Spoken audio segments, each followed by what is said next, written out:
Welcome to the Pat Long Codes YouTube channel.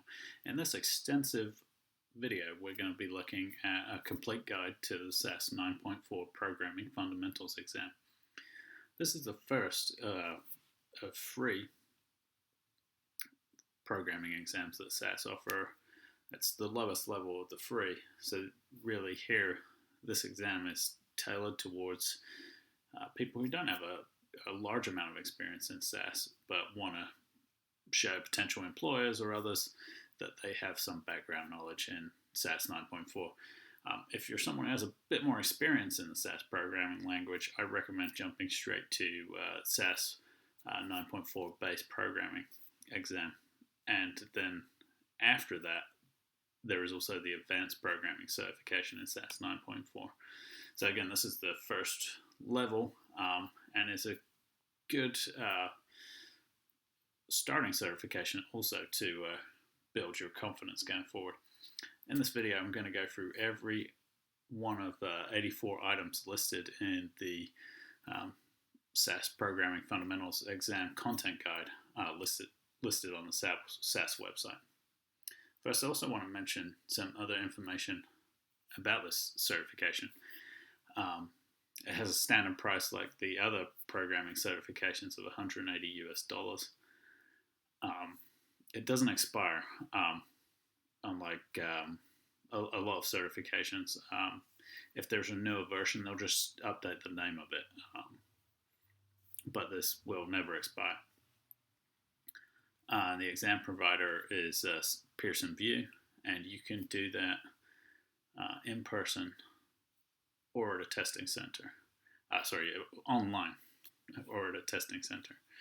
Online is in a proctored environment through Pearson VUE, where they're looking at you through camera, and it's also sort of in a lockdown browser, so you can't do anything they can't see on the computer. And the type of exam, it's 70% hands-on, so I'm going to be doing hands-on demonstration of the programming you'll need to do in SAS Studio, and that will be 70% of the exam, and then 30% of the exam will be multiple choice on those same topics you're going to study with hands-on knowledge. So there's 7 sections, and we can go ahead and get started. In section 1, I also introduce how to access SAS Studio via SAS On Demand for Academics, which is a free version of SAS that's available to use. So yeah, let's get started there. So this first section is part 1, fundamental SAS concepts. We'll go over general rules of data steps and procedures. Look about general rules for SAS statements and ways to interpret the log, and addressing syntax and logic errors in a program. Also in this part, I'm going to introduce the SAS 9.4 Foundation Certification Content Guide, which is what we'll be going off when we look at all these materials, and I'll also introduce how to access SAS Studio On Demand for Academics. Okay, so this is SAS Studio inside SAS On Demand for Academics. I'll put a link in the description below for the URL to access SAS On Demand for Academics. And when you go to SAS ODA, you have to sign up for an account. You see my name in the top hand corner. It's free to use. On Demand for Academics, it's a great place where you can use other tools and resources to help you get ready for a SAS certification, and you can explore other courses and so on that SAS offer, including some free e-learning courses. And you can also launch SAS Studio like I'm doing. And I have all the bullet points from this document, which is the content guide that SAS produced for everything you can expect to find on the exam. And I'll also link in the description below to that. and this is what that looks like. And so there are, I think, 8 main sections, and then lots of sub-bullets. Again, we'll go through each one in SAS Studio with examples and try and explain some concepts that don't necessarily require an example. So as SAS puts it, there's 32 main objectives that will be tested on every exam. So that would be these main headers, and then 84 of those expanded objectives below provided for additional explanation and define the entire domain that could be tested. So let's jump back into SAS Studio, and I'm going to go line by line through this, starting with the first section, which is fundamental SAS concepts. So let's get started with this first bullet point. I'll make the headings here bold, which you can do in SAS Studio. And then we'll get started on going through the first one. I'll try and save as I go. Again, actually, maybe I haven't mentioned this. This entire SAS program will be downloaded and saved on my GitHub page and linked in the description below. So along with the exam content guide from the SAS website and a link to where you can access SAS on demand for academics, they'll all be in the description below. So let's get started. General rules of data steps. Data steps, and I'm going to comment this out, but this is more general notes than anything. Data steps are used to read and manipulate or create data in the SAS programming language.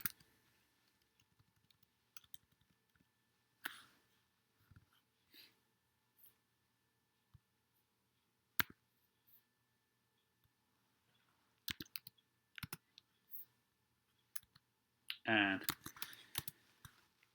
procedures, or proc steps,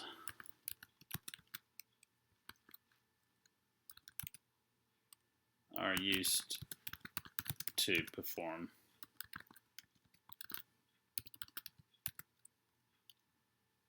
analysis or do reporting in their broadest sense. That's a good one-line summary for these two things.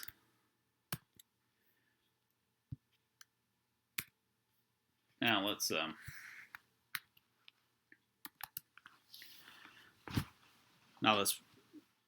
some of these examples are going to be repetitive, but let's look at an example of the data step in action. So I'm going to make a data set called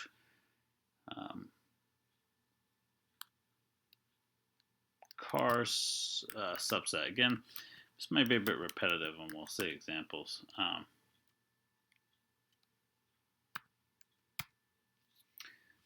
And I will be reading from the SAS help library. So if you see me in the server files and folders area right over here, there is a library called SAS help that has a bunch of toy data sets that come in very useful for examples and tutorials like this, where you'll have access to exactly the same libraries that I have access to. So I'm going to look at a particular data set in here called cars for this example. You can see it and I can see it, and this is totally reproducible. So let's go ahead and do set statement. And I'm going to, SAS help is the library, and don't worry, SAS Studio helps me if I forget what I'm doing. And cars is the data set that we're reading from. And we could do several things here, but why don't we can do a where statement inside the data step. And again, this will be repetitive. We'll also look at other options where we can filter a data set further on in this tutorial. I happen to know one of the variables or column names here, and you can look at them all here. Let's go with mpg miles per gallon city, and let's filter for cars. You could also do it here, mpg city, and case actually doesn't matter, but I'll just go ahead and do that. And I can also check it's a number, not a string. So mpg city greater than 25. Apply, and I get 51 rows out of the 428. So those are my most efficient cars in that data set, but I can do that same thing here with the where statement. So 25, yeah, greater than 25, and the run statement. So here this is sort of a very simple use of the data step. I'm creating a work library data set called cars subset. It's reading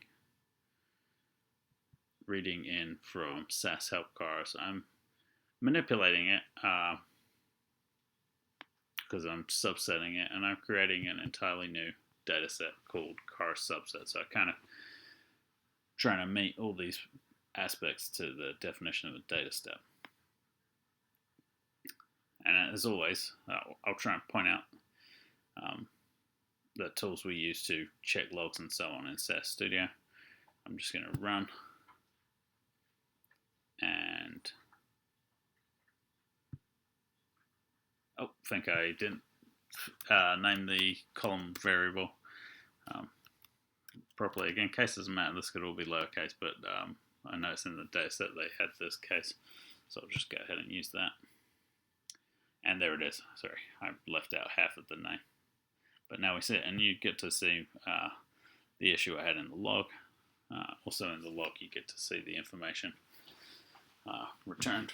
And a big thing here is to check for errors, especially that can often be a showstopper, or warnings are useful tips, or it can be problematic. So anytime we look at the log, we're going to want to look at that. All right, so an example, I'll give an example as well of a proc step or a procedure, and I'm going to look at the means procedure. So quite a common one. So proc means. Again, SAS Studio also gives you a lot of tips here for your syntax and some help here in case you're not sure exactly what you want to do. And here I'll go ahead and look at that cars data equals, I'll use my cars subset.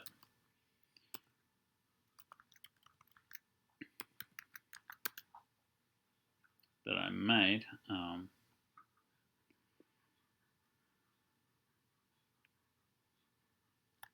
And I can specify a keyword here, mean, that gives me the arithmetic mean.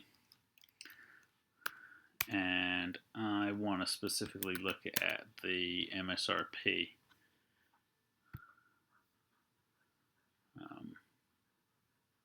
Which is the manufacturer recommended price.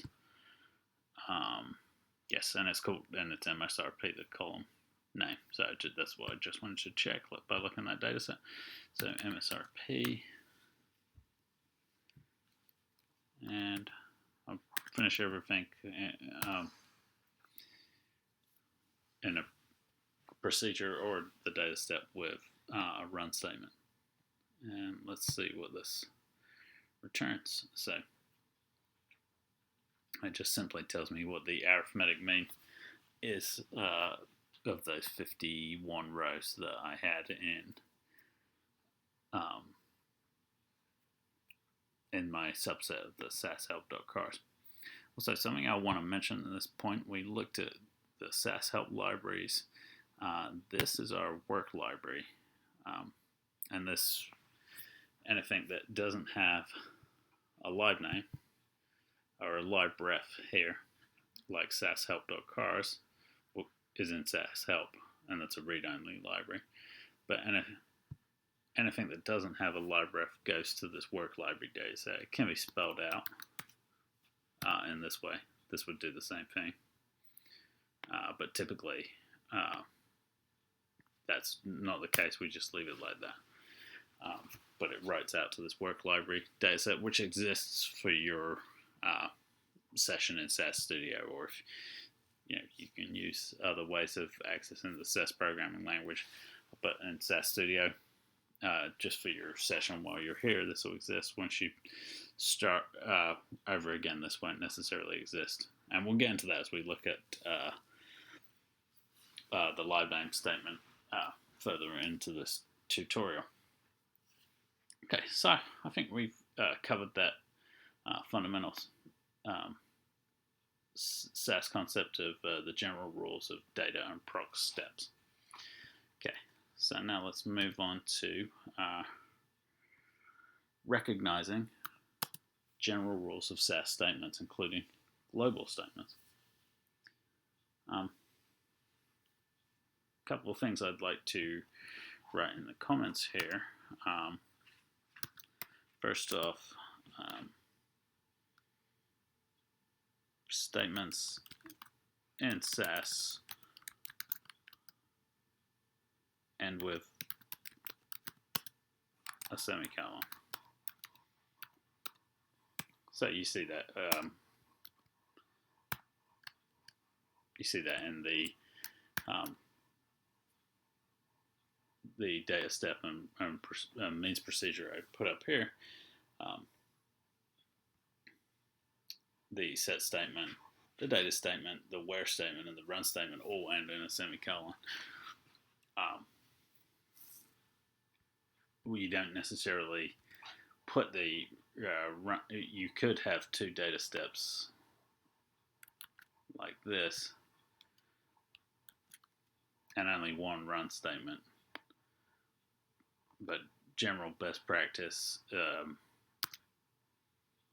would be to put a run statement after each data step or procedure.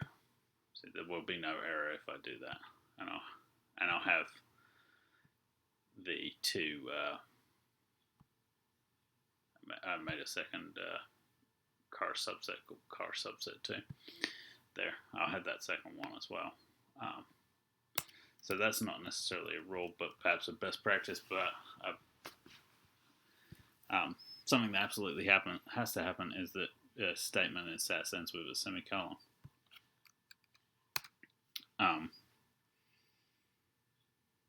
Another general rule of SAS statements is that global statements, and we'll see some of these in action as we get further into this tutorial. Global statements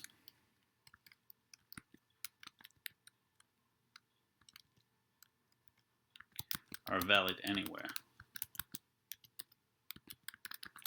in a SAS program.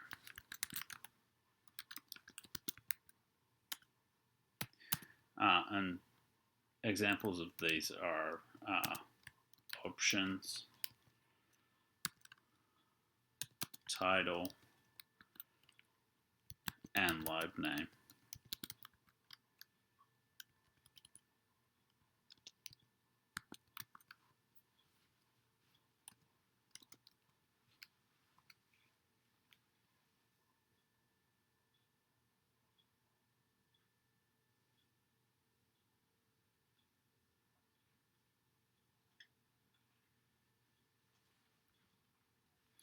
And so you can set the option, option statement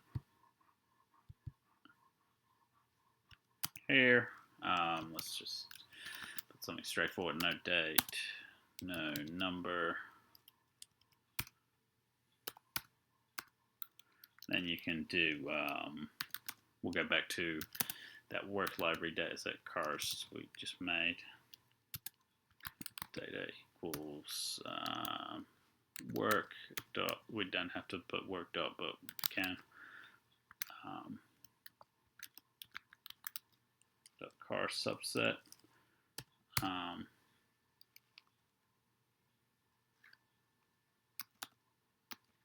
Title. Title. We'll put a title statement here. You can do this in the middle of the print.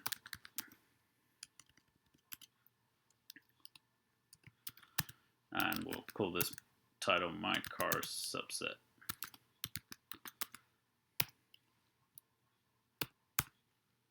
And we'll put a run statement here. But now I could then add in certain options or change options I made before here. It doesn't, I could just trying to think of one I know off the top of my head. And print, and you can look at what that means. It's not going to be in the content of this exam, but you could then put additional options here. You could then have a data step going on further down. And the same thing with the title statement here.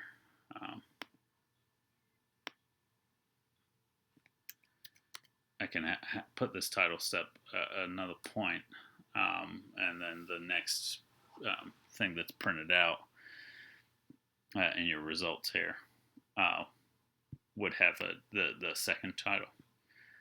Same thing if I put options in here and then did other actions below.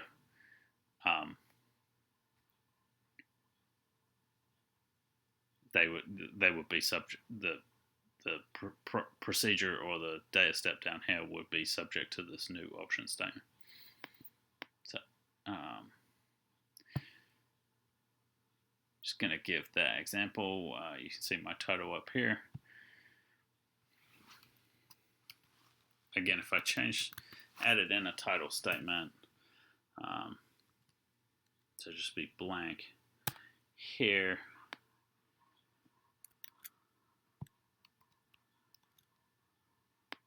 and then did this, I wouldn't have a title up the top. It would, just be missing text. So again, just want to reiterate that point. General rules about global statements. Global statements are valid anywhere in the SAS program. So just the examples of global statements I've used that will definitely be a part of this tutorial. The option statement, title statement, and live name. Okay, so now let's look at interpreting the SAS log. Well, we've sort of already touched on it already, but as we go along, we'll see it all the time. Anytime we run a data step or a procedure, we're going to be looking at the log, checking for errors, checking for warnings. Notes are also useful for seeing what's going on. We'll get into it further down the line. You can use the put statement, or certainly when you're doing more advanced programming, you'll use the put statement, and you can use the put log statement too, and we'll get into that. But generally, the log's your friend for seeing exactly what's going on. So just a note on this. Well, it doesn't necessarily need a note. I think we get that we're looking for errors, warnings, and in general, we're sort of following the execution notes. Example of how you might, example of a common error that one could diagnose in the log. Data mistake. Set SAS help.cars and run. And now I'm not, I want to comment this line out. But now you see this, the syntax sort of tips you off that something's up. But let's see what happens if I run. Here you don't see the highlighting you do in my data steps up here.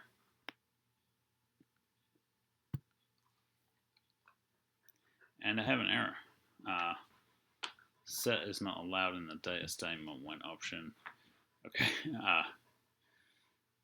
So that definitely causes us to sort of look back. What could be wrong here? I just put in data mistake. Oh, yeah, clearly it's trying to do something else. I need a semicolon here. But if you're typing fast and doing stuff quickly, you might miss something as simple as a semicolon. So the log is there to help you know that's there, and it tells you that with the information about errors and warnings, and in this case it was an error. But you can see once I've got that semicolon in there, we're good to go. So I'm going to leave this in there as a mistake that will cause an error.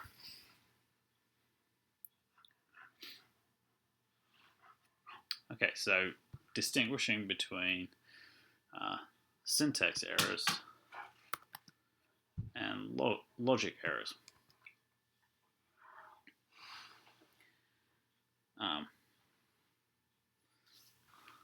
Let's just try and summarize that quickly before we move into the sub-bullets there. Syntax error is like the example we looked up here, is a violation of a SAS rule.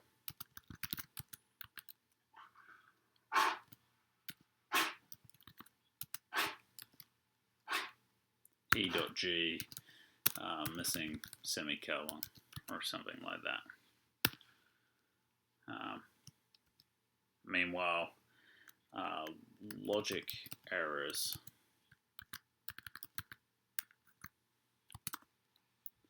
or logic error, fix my spelling there, a logic error would imply that the program ran, so the program runs without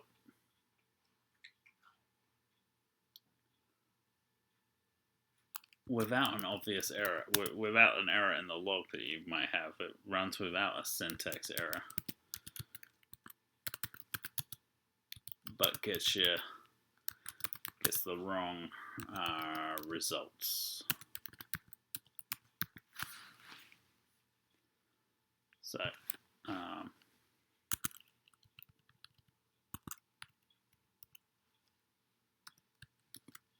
try indent this so that it's clear that it's a part of the distinguish between syntax and logic errors section that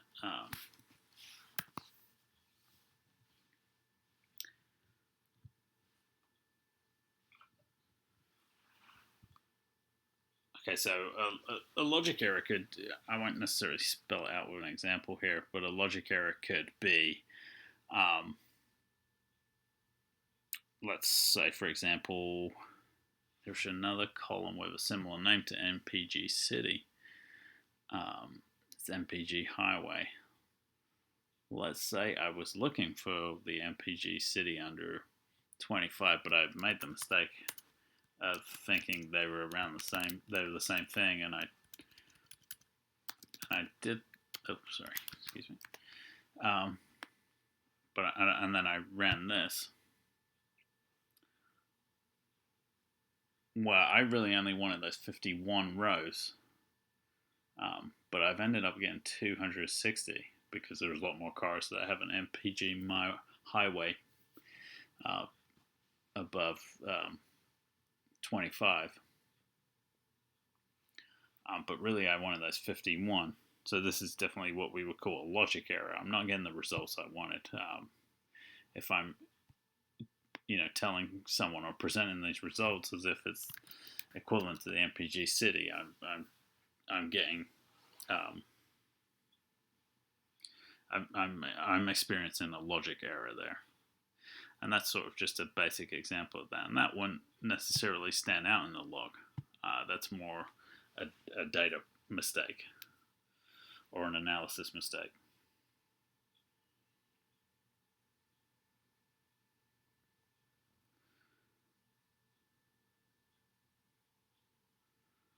So let's recall, as a sub-bullet of the distinguished syntax and logic errors, recall syntax errors.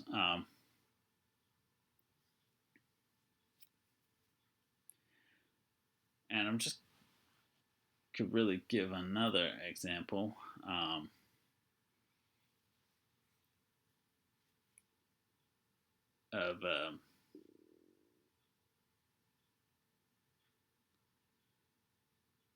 Of a syntax error. We already sort of touched on one here.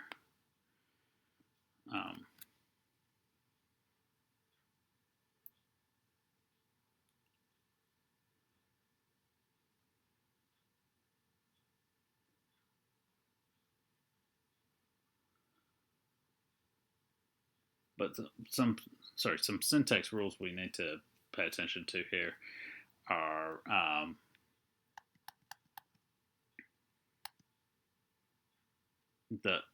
in SAS we're case insensitive for keywords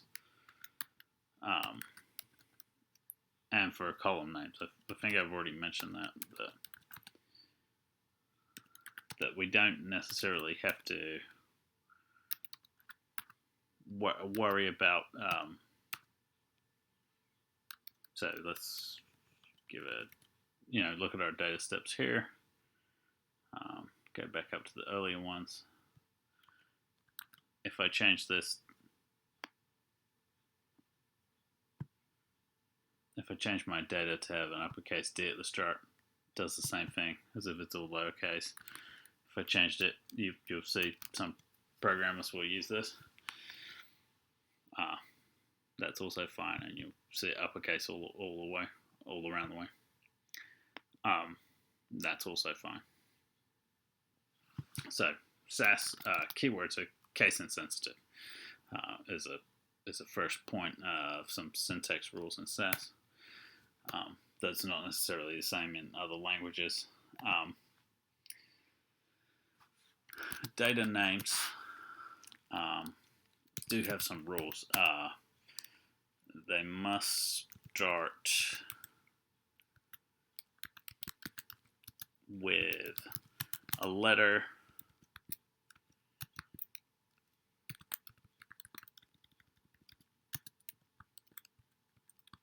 or an underscore.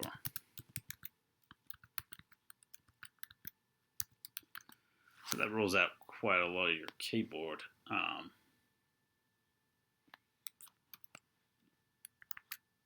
That rules out quite a lot of your keyboard.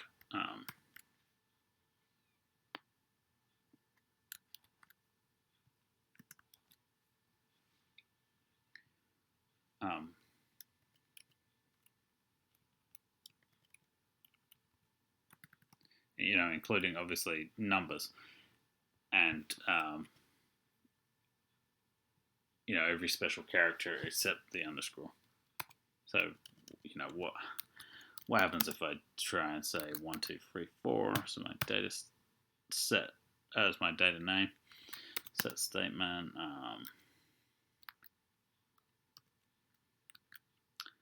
Forget the name of that car subset. Okay, cool. Let's see what happens if I try and do it with a number. And I get an error. Syntax error. Expecting one of the following, a name, a quoted string. So yeah, not getting something it expects.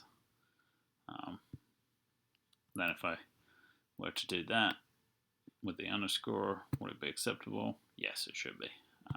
Yeah. So no problem, no errors. Get to write my data step there. I get to write my data set just fine there. So.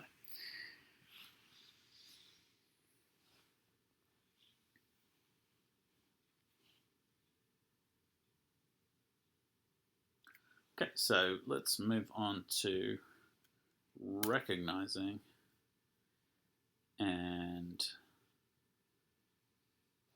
different types of syntax errors and being able to resolve common problems.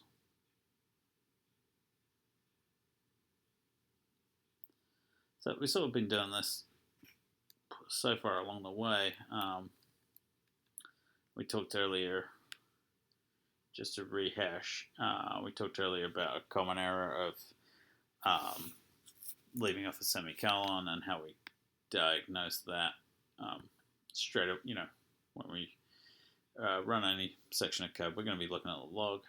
We're looking at the error here. We see the data statement is saying that we can't put the set statement in the middle of the data statement, and that kind of tips us off to, hey, we're missing a semicolon here. Another example we talked about here, just another common mistake if we named a data set incorrectly, the log's going to spit out some errors, and we're going to be tipped off to it pretty quickly.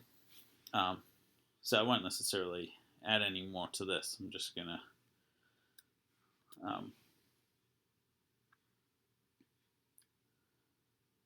move on to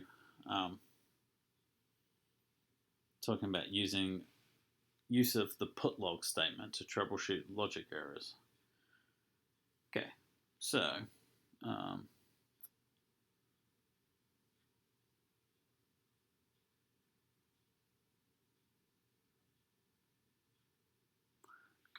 so let's see what we can do here. Inside a data, we could do something inside a data step here. So let's go back to our car data set. And we could call this put log. You could call this whatever you want. Maybe this is confusing. I've called it put log example. I don't think it is. Set SAS help .cars. We'll keep on working with that data set for now. By the way, sorry, something I haven't mentioned so far is I typically indent 4 spaces, which I haven't been in this tutorial. A handy tool that I often use, and I'll put all the code used in this tutorial through this, is just this format code button here that will do it for me. And so it's taken everything I've been working on so far and indented it properly.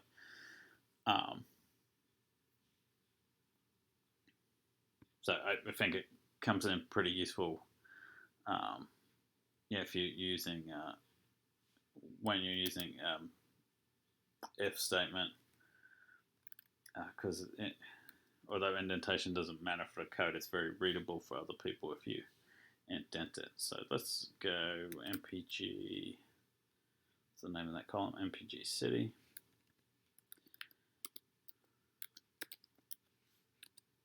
Is less than 12, then do put log.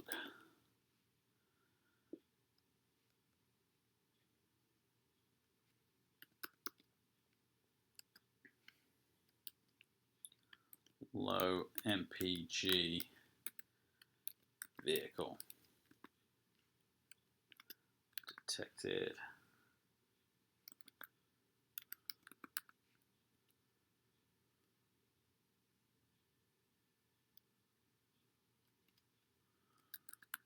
Model equals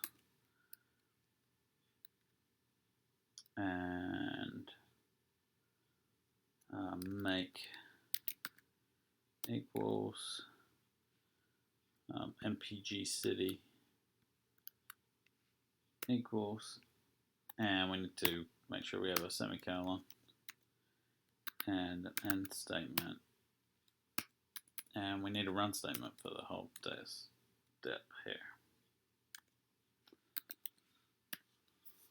Cool. Let's see what this does for us.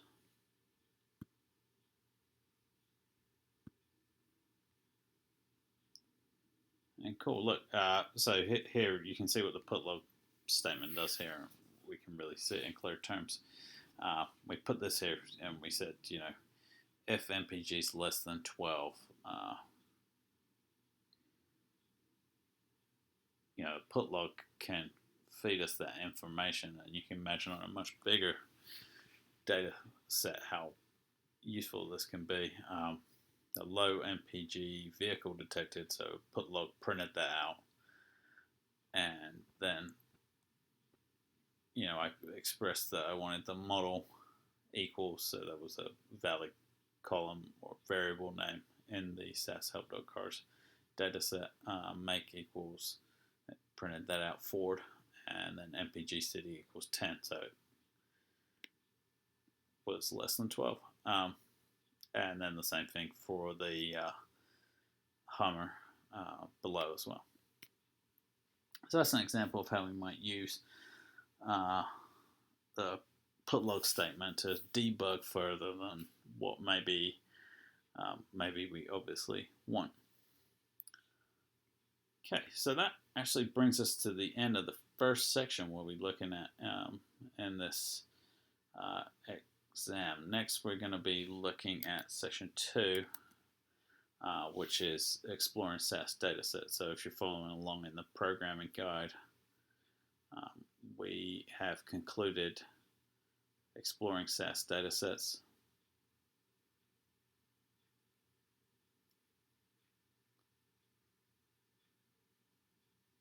Sorry, we're about to move on to exploring SAS datasets. We've concluded the fundamental SAS concepts here.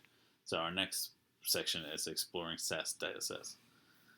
So let's jump back into SAS Studio and take a look at that. So now we're on to part 2 of 7, and in this part we're going to be looking at exploring SAS datasets. That'll be first a discussion of naming conventions for SAS datasets and variables, recognizing variable types, and creating and manipulating SAS date values. And then we'll also talk about recognizing how SAS stores missing data and use of the fundamental live name statement. So let's jump back into SAS Studio and carry on with this tutorial. So let's look at an example of how we can look at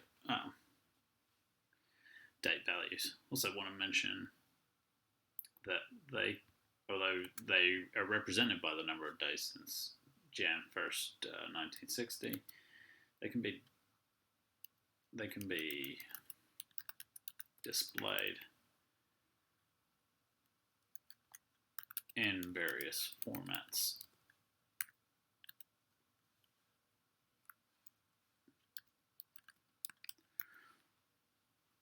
And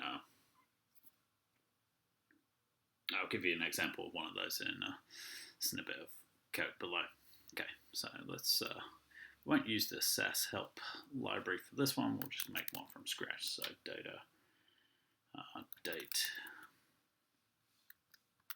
example.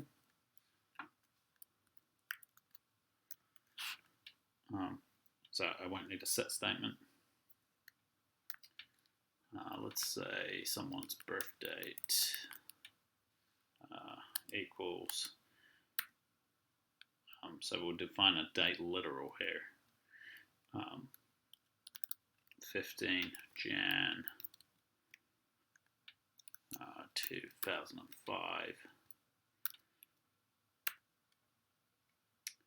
and the current date we can use a function. This function won't be on the exam, but it's just kind of a useful one for this example. It's the today function. Again, you can look up all these functions just check out the internet for various SAS functions and SAS documentation on the SAS website. But this, and I'll make a note of that. This is today's date.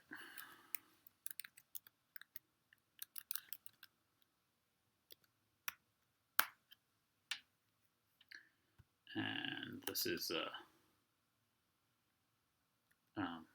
date literal. So let me write that down just so it's easier to reference.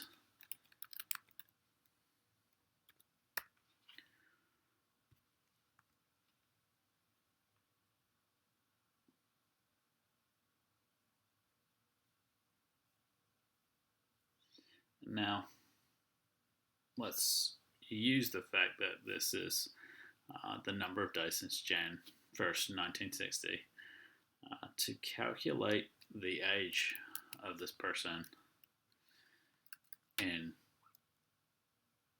days. So, days old equals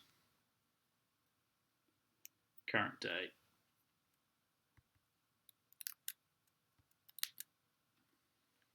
minus, let's make it look like that, be consistent with the underscores, birth date, and of course a semicolon afterwards. And we'll take a look at this, and then I'll also add a format statement to format these as well. So let's take a look at what this looks like. Okay, so I've got 3 columns here, 1 row. So your birth date, this is the number of days since January 1st, 1960. This is the number of days since January 1st, 1960 with the current date. And this is how many days old this person is. We could also add some details like this is name equals Bob. Okay, so this represent a row. We could add more rows as well, but that would get more complicated. So I'm just going to make this a 1 row data set.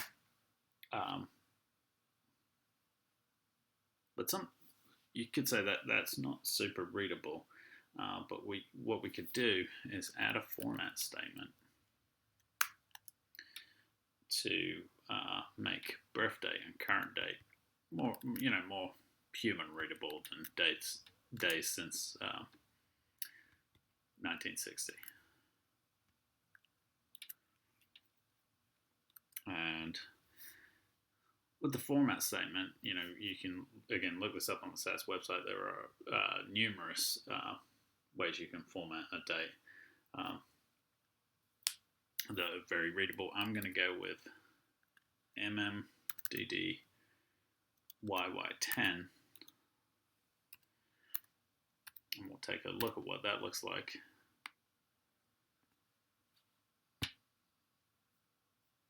So now you see it's the length 10 representation of the date, and you also see down here that when we said earlier there's a numeric type and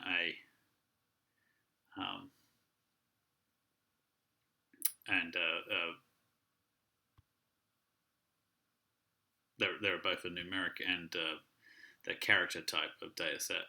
Dates are actually a numeric type, but with this format, you can see that you have something that's quite distinctively different, and you've made this quite readable to a user. This represents the date, and then the current date is making this video is 11/22/2024.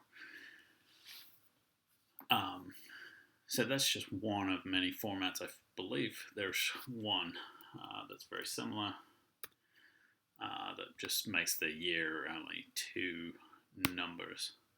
Let's take a look at that. Yes, so basically the same thing. And there are if you just wanted the month, this might not be a valid one. I'm doing this off the top of my head. No, maybe it's a month.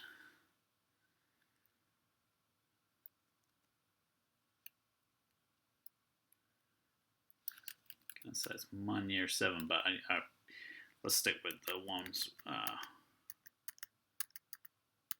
we know. Again, go ahead and look up on the SAS website all the different ones if you want a particular one. But this is about all you really need to know for this section. The key is to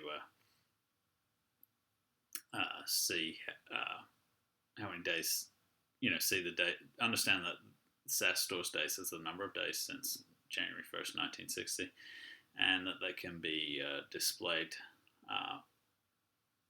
in various formats. I think that really sort of covers both of these. I'm just going to go ahead and put this bullet point above because we're really covering it with this example here.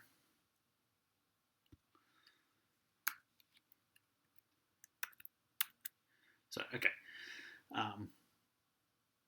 let's transition away from dates now to the next part where we're going to recognize how SAS stores missing data. And again, we got two data types, right? The numeric and character.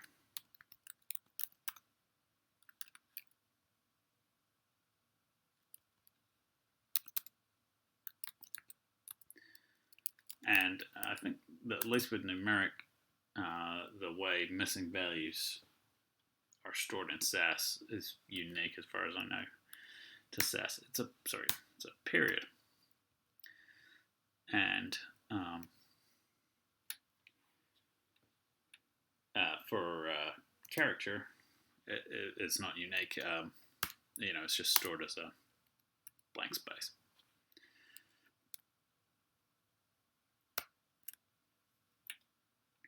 And let's look at that in an example. Let's go back to our SAS-help.class dataset. Call this missing example dataset. Set SAS-help.class. Let's say if age less than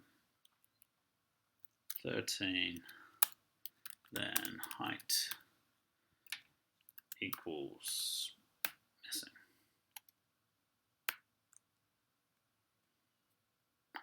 So just remind ourselves of, I still have it up, SAS help class. So there are no missing values in this data set currently, and I'm just saying if anyone's under the age of 13, I'm going to change their height to a missing value.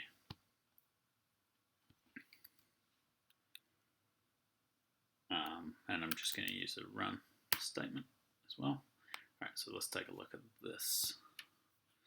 So we'll go to output data here. Looks like I had an error in the log.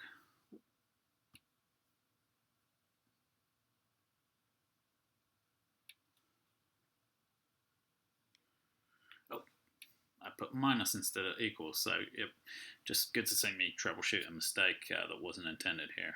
So this should be equals, saying that this is out of order. Yeah, so just a typo. Now let's see what happens. Okay, so you can see here, anyone under the age of 13, James and Jane, for example, then have missing values. But we don't have any problems with us assigning missing values like that in the log. Now if I try to, because it's a numeric variable, if I try to do this, I think it will bark at me.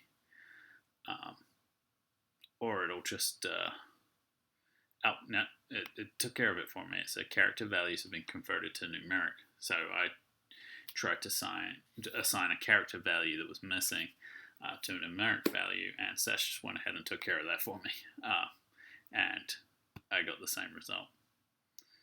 So not advisable that you want that necessarily in your log. You could have some unintended consequences. So if you were trying to assign a missing value to a numeric column, you want to do it like that. If on the other hand,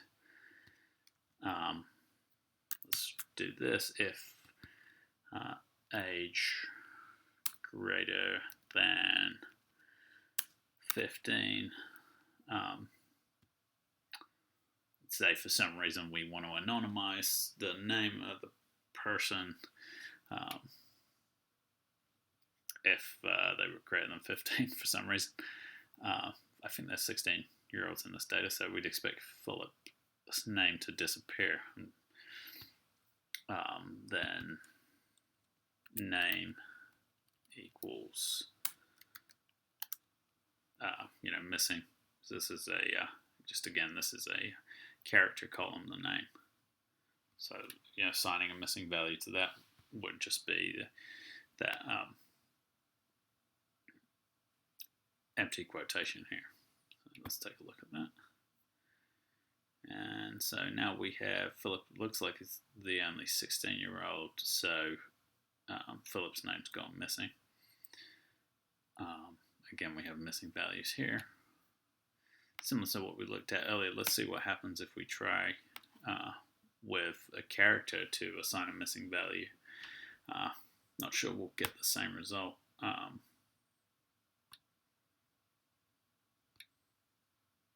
So there's no errors, but numeric values have been converted to a character value. So again, SAS kind of took care of that for us, but better to avoid that note and just have this. So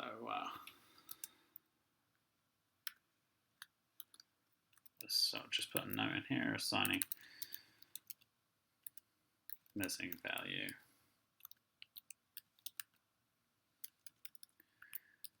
Based on that condition.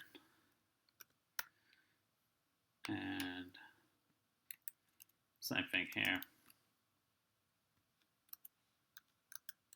for a numeric variable, and down here for a character variable.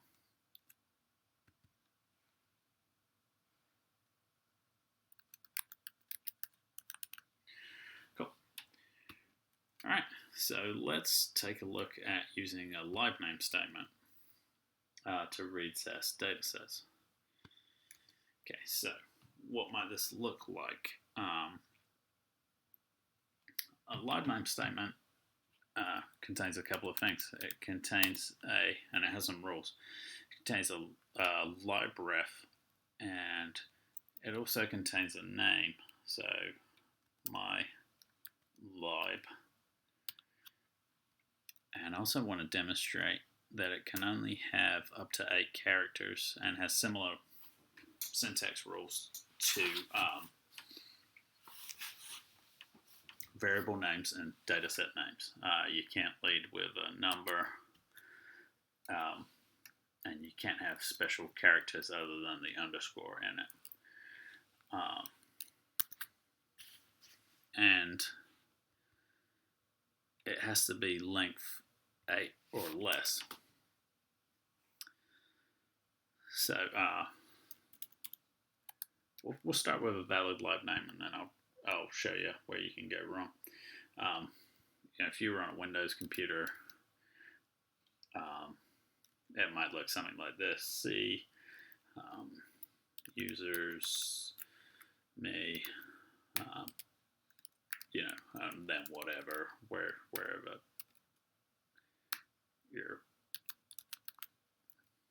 you want your data to be stored, or where your data is already stored. This isn't going to work for me. That it tells me that library doesn't exist because I don't have a C drive mapped here. But I'll comment this one out. Yep. And I'll copy it and make a valid live name space.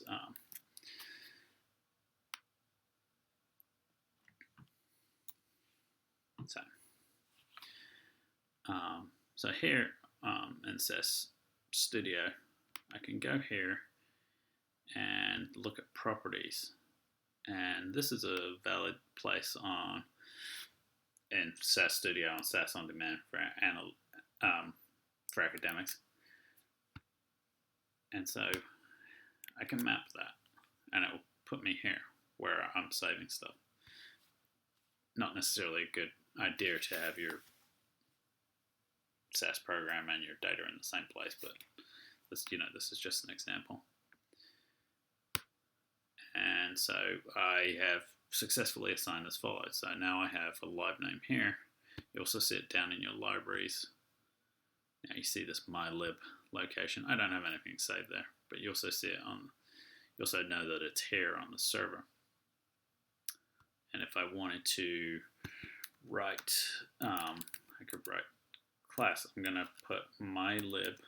This is how you'll use to write and to read. You'll put your libref right here, put a period, and then you put the name of your data set. I'm going to call it my class. And I'm just going to take that SAS help.class data set and write it to my library. Okay, now you see I have that data set there. It's mylib.myclass is how I'll reference it. And you also see it in this library area here, so I can access that. So let's go back to the program. So typically, if you're reading, and here it says use live name statement to read SAS data sets. If you're just reading, not creating, like I did, you're going to want to use the access equals read only option on the end of your live name statement.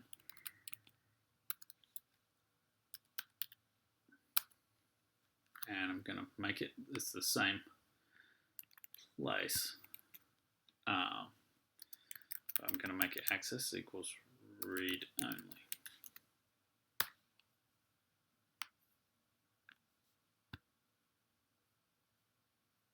And so it does let me know that readlib refers to the same physical library as mylib. So, but if I reference it this way, I'm not going to be able to write to it. So if I try to write to readlib, it should bark at me, that I can't do that.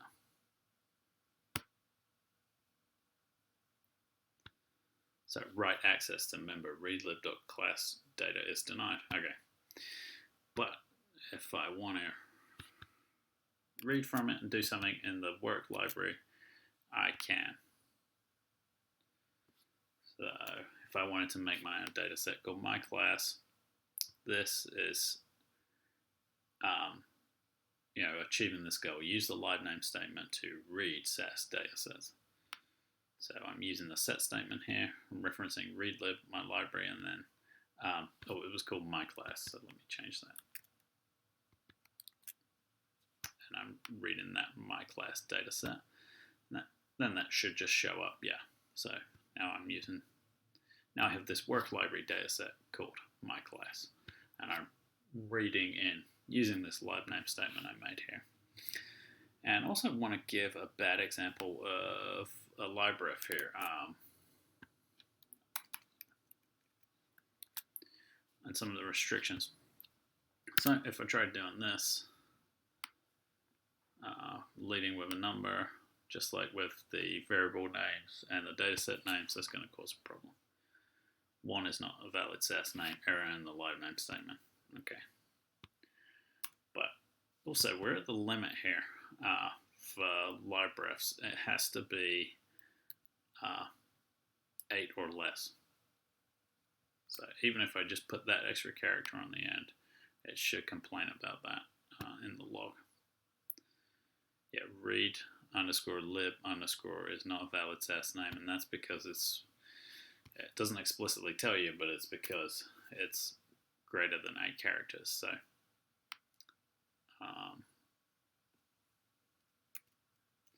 so just something to know. I'll put it in the notes here. Just put a comment here saying 8 character limit for librefs. Okay, and that's about all that's probably almost too extensive for the foundation exam in terms of introducing you to live name statements, and we've been using this libref to SAS help all along, but here we've just sort of created our own, and hopefully you can see how, as you follow through with the same code, you can make a live name statement easily. All right, so let's move on to the contents procedure. I already referenced this earlier, but the contents procedure is useful for viewing metadata, data about the data in the SAS data set. So we did already look at this, perhaps even the same example earlier, but let's spell it out some more. Data equals SAS help dot. I'll go back to the cars data set that I did in section 1, just because I think we already looked at the class, and cars has a lot more variables, so it's a bit more interesting. So looking at this, yeah, so we get to see a lot of different formats here. We also get to see the type of the, of all the different variable names. Also, their order is listed here as well. So lots of information. If this was a sorted data set, we'd see that information too. It is, so it does tell you it's a sorted data set. And it's sorted by make and type, so you get that information too. So yeah, just a useful procedure,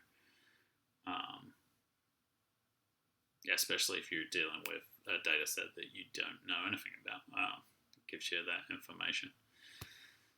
So yeah, contents procedure is useful for viewing metadata about a SAS data set.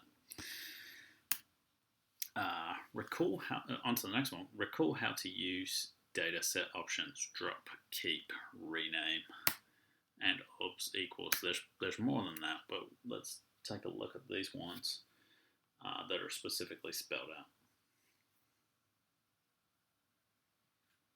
So let's start with the keep data filtered class. Okay, and then so when the set statement here,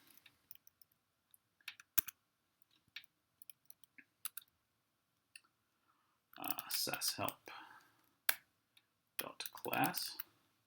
Okay, so now we're going to open up our parentheses here, and this is where we're going to use our data set options.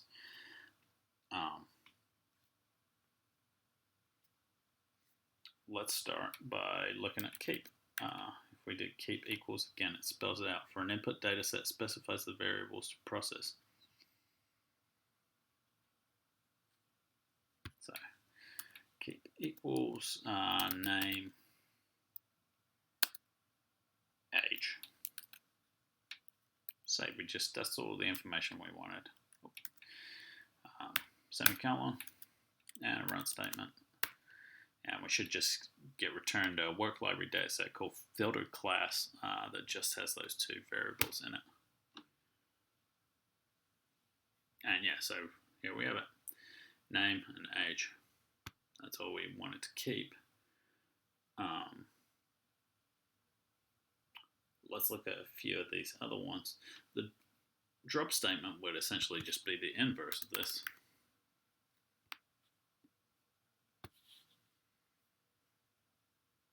Sorry, the drop set option. There is a drop statement.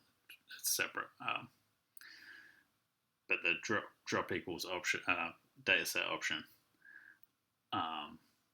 Drops those two columns that before we had with the keep data set option. We'll keep that in there. Just wanted to show drop because it's mentioned. So it's just the inverse of keep equals. Let's look at adding rename equals option. So then we would need a second parenthesis for the rename equals. Let's change the name of age to age of student, if we wanted to do that for some reason, to sort of spell it out more. Let's see what happens there. So cool, we still got those two columns, but we've renamed that age of student.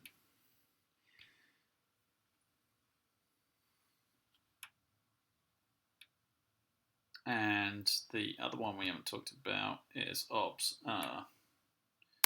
So it doesn't rename equals and needs its own set of parentheses there, but obs and keep don't.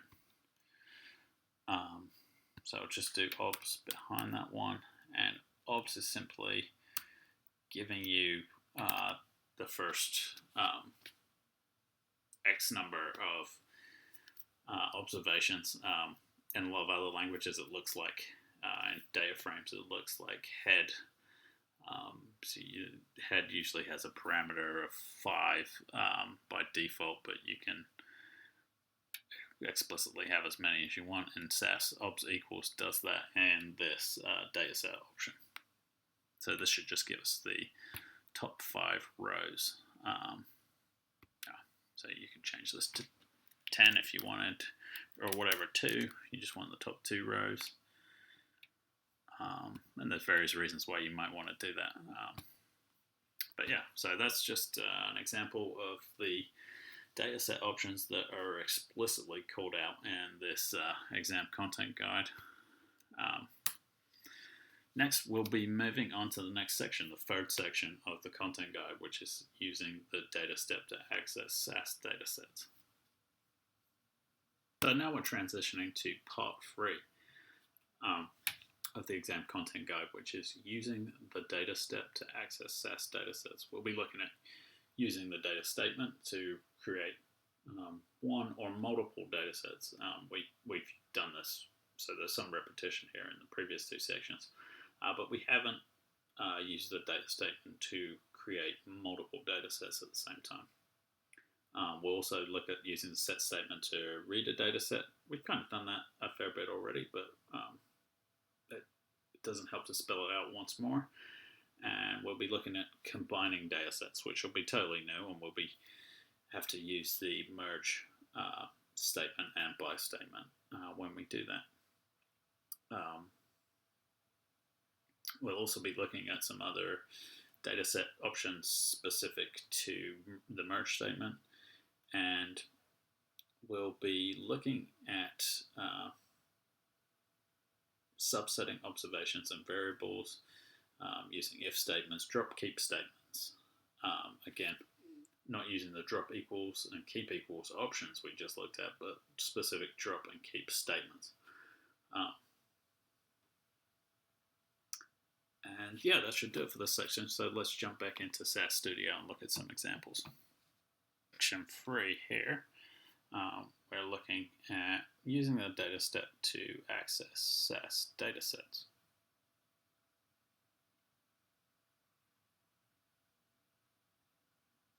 So this is quite a lengthy section. We'll start by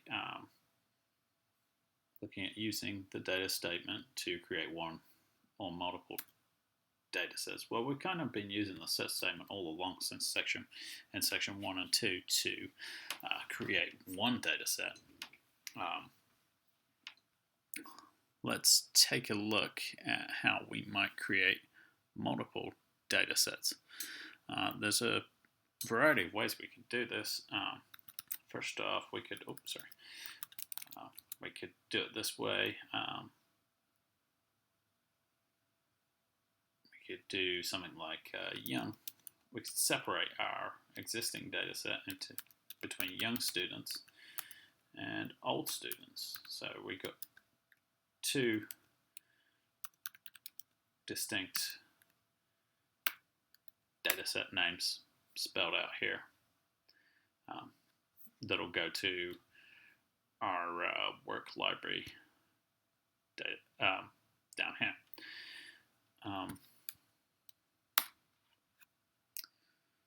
So let's use the set statement again. we're using SAS help class, and we're going to say if age less than or equal to 13, then output. So again, if you're unfamiliar with a particular statement, SAS Studio, say, writes the current observations to a SAS dataset. Okay, so it's very helpful when you use SAS Studio to look at those, especially for a data step option or a statement. We'll write that out. So students less than or equal to 13 will go to young students. And then we can just do an else data step statement to say output to the other one. And you could expand this. You could have an else if age equals 14, they go to middle students, and then else output old students. So we could, well, I guess, why don't we do that? Middle students.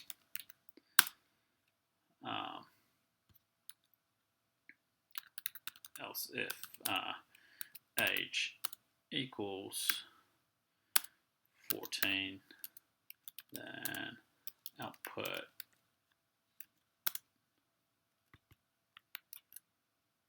middle students, else output old students. So we could spell that one out, or we can just take whatever's left. We said 14. So the 15 and 16-year-olds should then be in old students. So with this data step, we're using the data statement, this part, to create multiple data sets here, free specifically.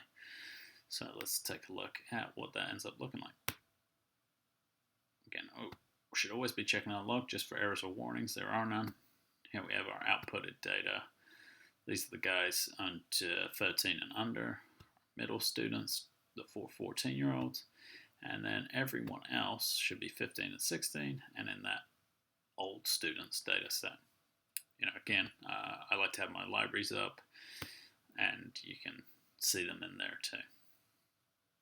Okay, so that about covers it for using. We've been using the data set to create one data set all along since the first example we looked at in sections 1 and 2, and this is an example of a multiple data set. I'll just put a comment there. Multiple data sets created in one data statement. Okay. All right. So let's look at using the set statement to read a data set. We've kind of been doing that all along, but I'll just put it there in its most basic form. Data my class, and then I'm going to use the set statement to get the or when I put my cars, I'll use the cars data set, SAS-help.cars, and run. So this is a basic example of how to use the SAS statement to read a data set. So I'm reading in this data set, and I'm also in turn creating this work library data set that exists for the length of the session that I'm currently engaged in.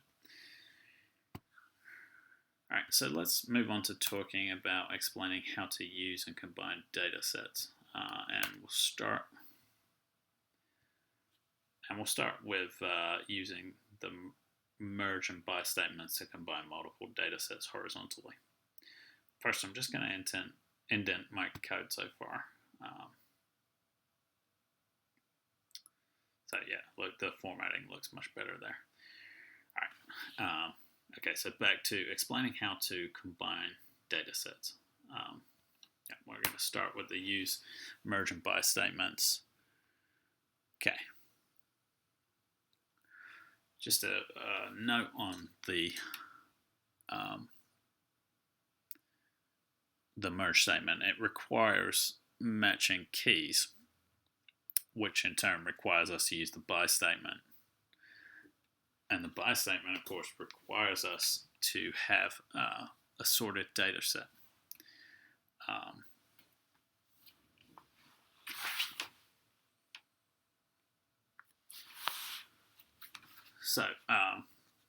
And we haven't talked about the sort procedure yet. So one way we can pull up an example here is to, again, use the class data set. Let's make this class M, set SAS help.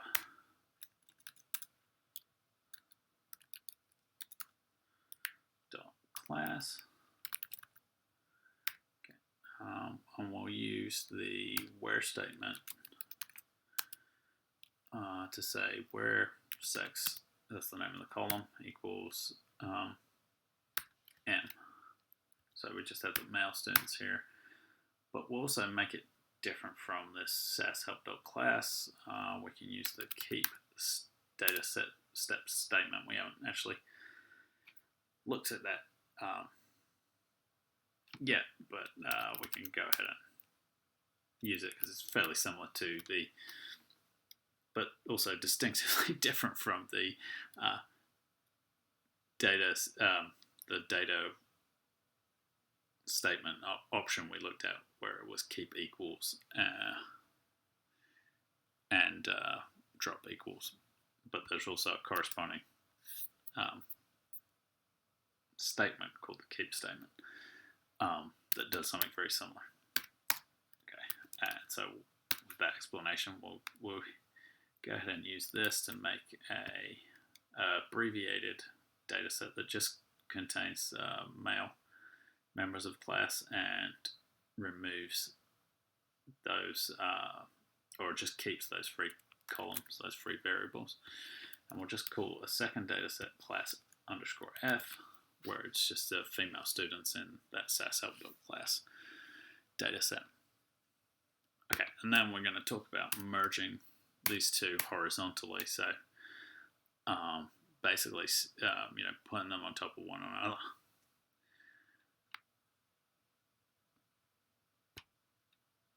So you can see here that's class M, that's the 10 males in the class, and class F is the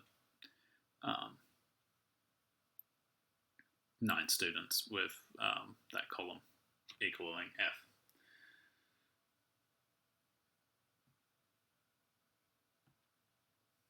So, okay. Let's talk about how we merge them. Okay. So now we'll use, again, the data statement, and we'll call this combined class. And here's the merge statement. And we will merge class M with class F. We'll merge by name.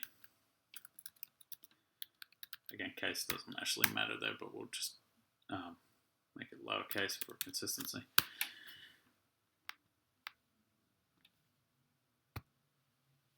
And we have them merged back together. And something to explain here is that if I look, we've already covered the contents procedure. If I look at the contents procedure, data equals class F, and this would be the same for class _M. If I look here, I should see that these are sorted by name. I don't see that, but if I went to SAS help.class,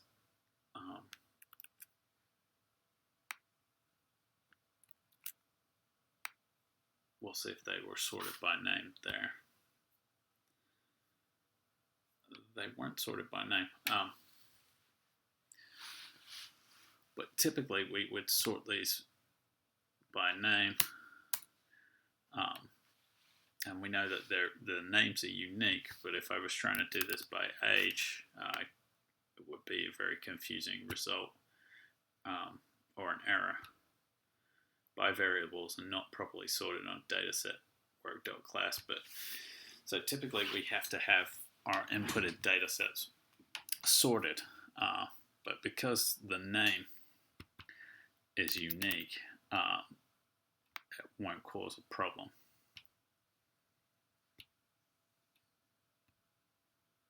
So we don't get any errors, and we get the 19 observations, and also we get a resulting work library dataset and prop combined class. Sorry, in combined class, the work dataset.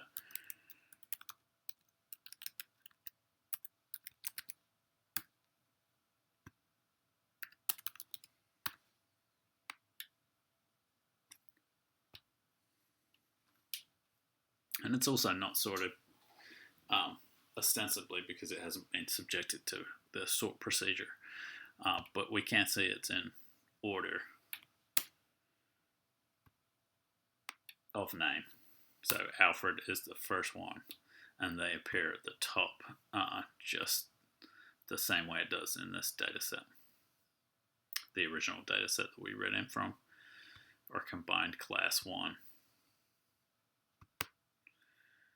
looks exactly the same. So it's a bit of a convoluted way to show the example. It gets easier as we look at the sort procedure. In the sort procedure, we can sort by a particular column, and we definitely won't run into any problems when we explicitly sort a data set. Okay, so let's move on after that example of first using the merge statement to looking at using the n equals option and the merge statement to control that pre-processing.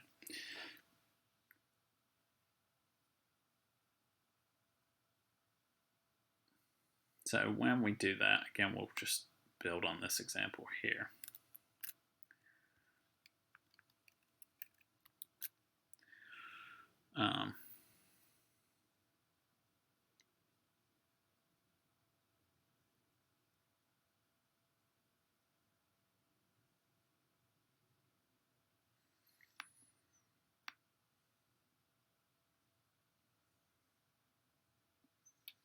So we'll use this. Okay, so it's an option in the merge statement, so it would be n equals, and we could call this m, and n equals f.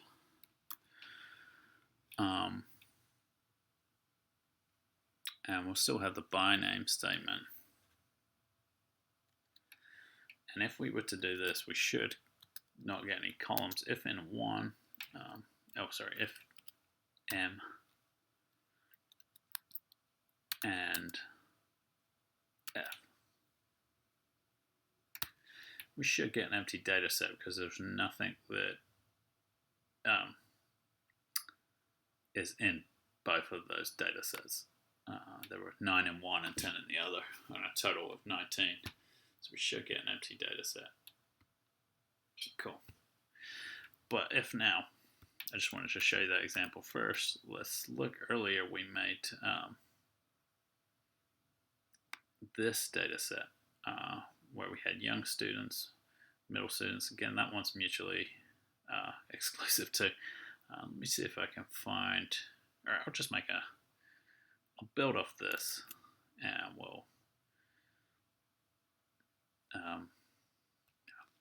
we'll use that example again, but we'll make it so that they're not exclusive to one another.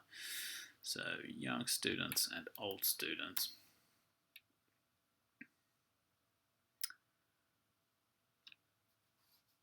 And how about we say if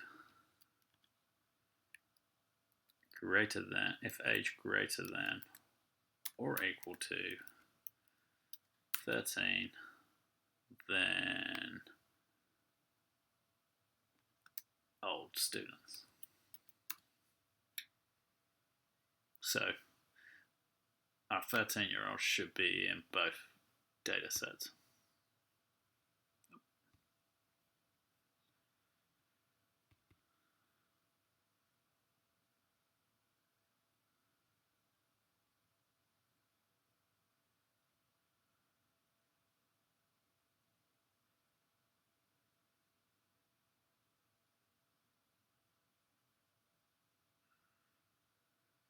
Else if age,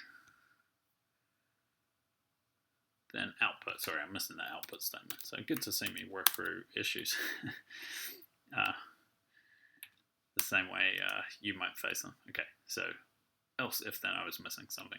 This should work. Okay, and cool. And now we have young students with a day, 10 members, and old students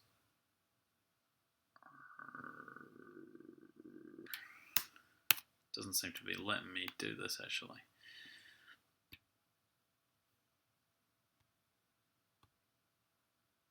Yeah, it doesn't seem to like that I'm splitting it into multiple data sets. Again, good to see me work through this. So I'll have to do 2 different data steps. So young students,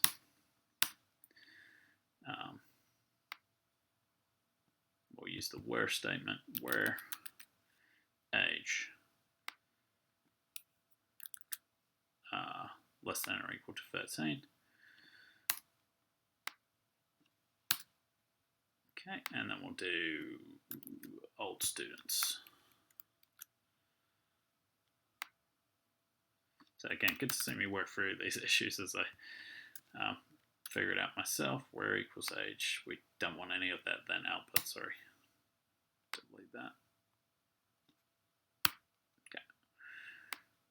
All right, now I should have young students and old students, and yeah, so you see with the old students, I have the 13-year-olds in there when I do a separate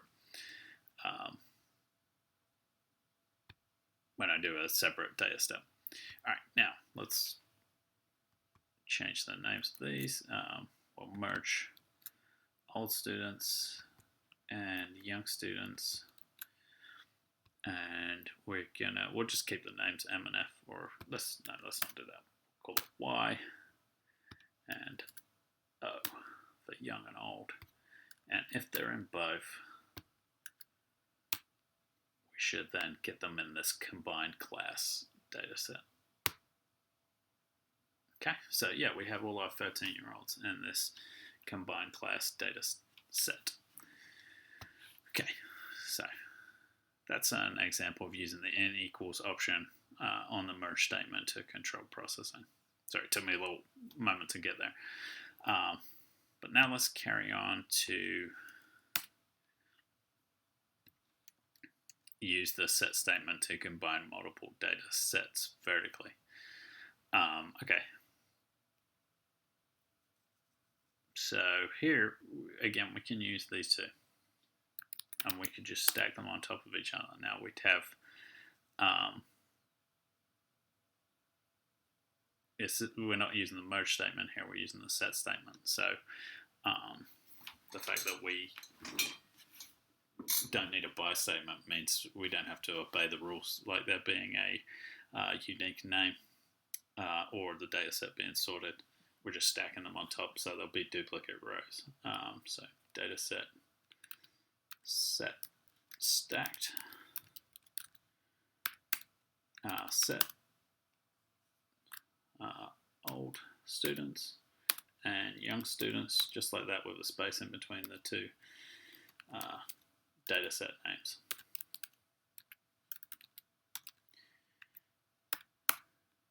And right, so then we'll, if you recall, in the class data set, there's 19 rows. We're expecting more because old students and young students here aren't mutually exclusive. So we have 22, so we have some duplicates. Again, the 13-year-olds.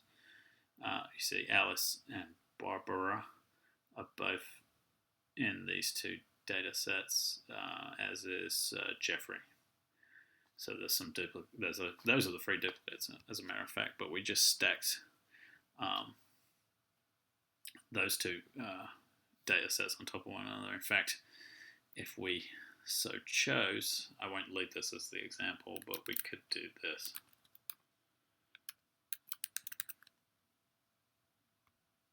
As long as they have the same column names and same characteristics of the columns, you could stack the 3 same data sets on top of one another.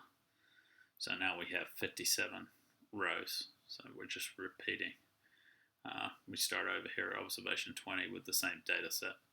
And again, what's the math on that? Observation 39, we'll start over again with that same data set. I won't leave that as the example in here, but you get the idea of how to use a set statement to combine multiple data sets vertically. All right. Oops, sorry. Now, moving on to the next part of this section, explain the compilation and execution process of the data set. Describe how the program data vector, or PDV, is created. So, yeah, it's not really going to be any code here. The program data vector, this is more a definition you'd want to know. PDV is a logical area. Simply defined in one sentence, is a logical area where SAS builds and processes data one observation at a time. So it's a logical area where SAS builds and processes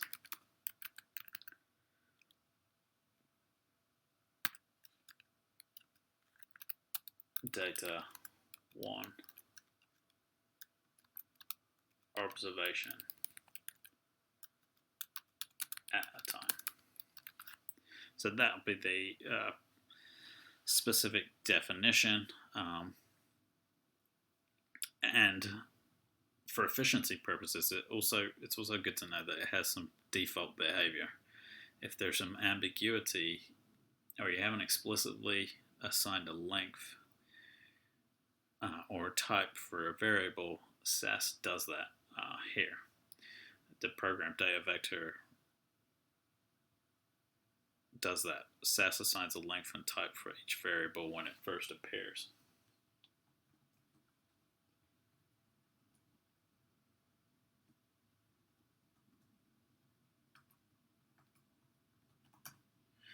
Okay,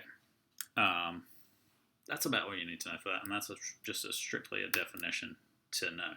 Okay, and you can't really give a code example.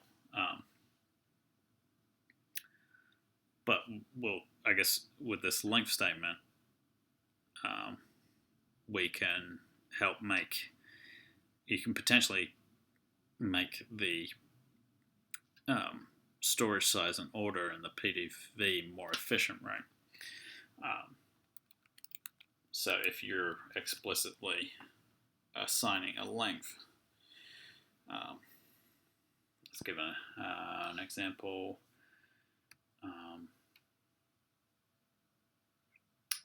We have this column that's called sex in the SAS-help.class dataset.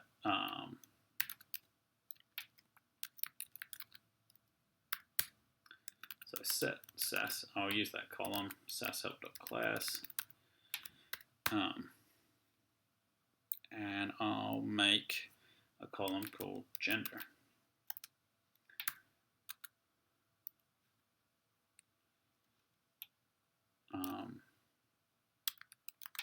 And I'll sorry, it's cool. Yeah, so if I was making that, let's look at what happens there. And I have this column called gender, and it's of length 1, and that's, exactly what I want. Sex was of length 1. But what if I was to take the first letter of the name and call this initial first?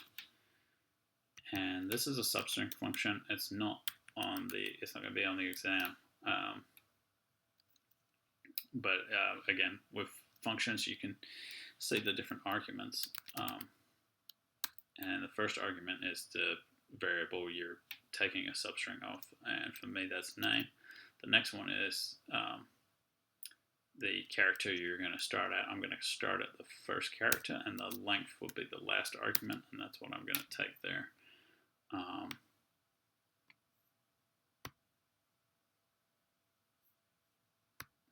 And now, so here with the initial first, you see I've got the first initial of the name. And the SAS program data vector has actually assigned it, even though I know it's only going to be 1 character long, a length of 8. So what can we do to make that more efficient? Well, that's where the length statement can come in. So I can specify here a length statement. I can do this for all variables in that data set, but I'll just do it for this one. I'll specify length initial first,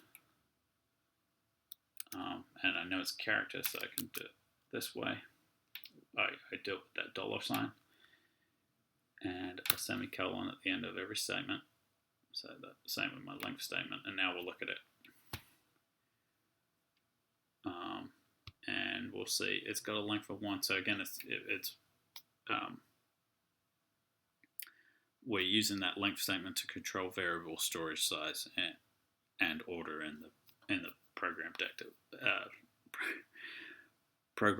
vector, the PDV. Okay, so that kind of covers that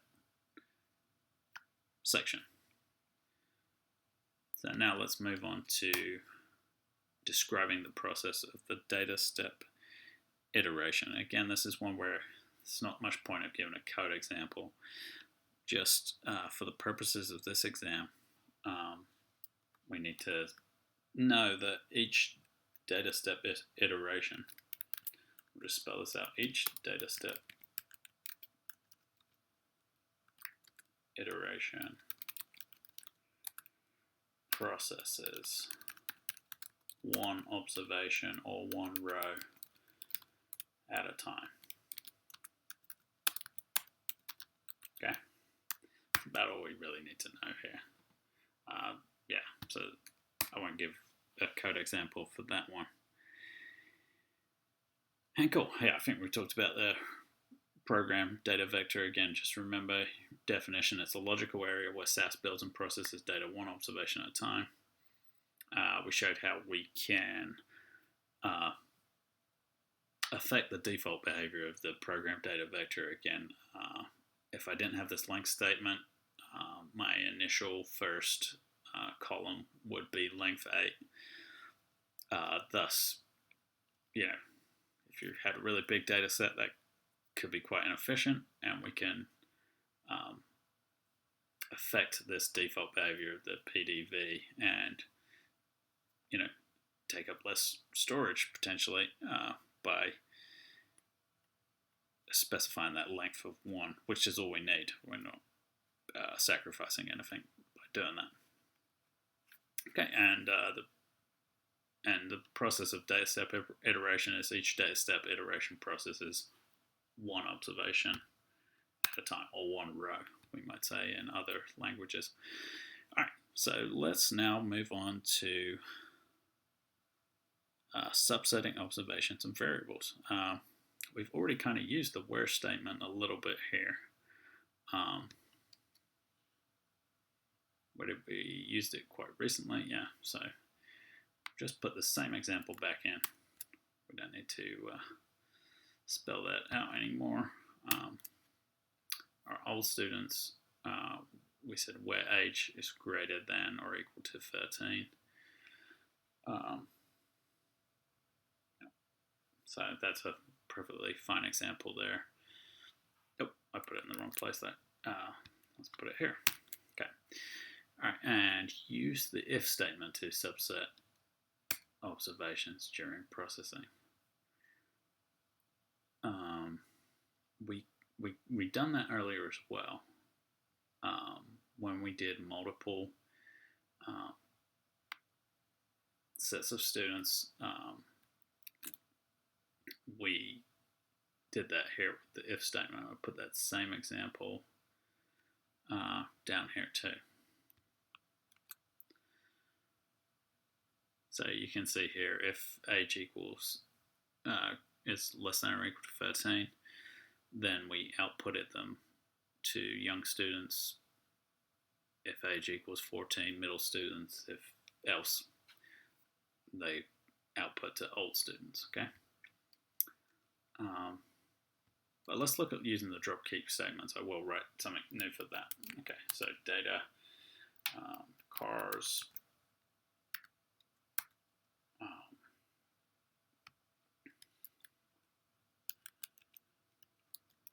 and I'll call this cars few variables. Set SAS-help.cars. Keep. I will keep name, make, and MPG highway. I think that's the name of a column. I could check that. I spelled it wrong there, but that should do it. And I think there's around 20 variables in this data set. I mean, we could just look at it, but I'm just keeping 3 of them. And I got the name of one of them wrong.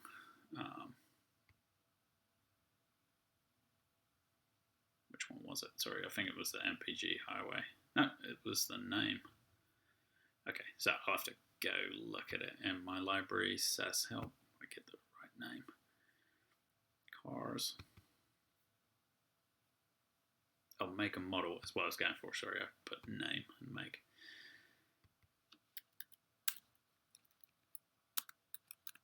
Okay, all right.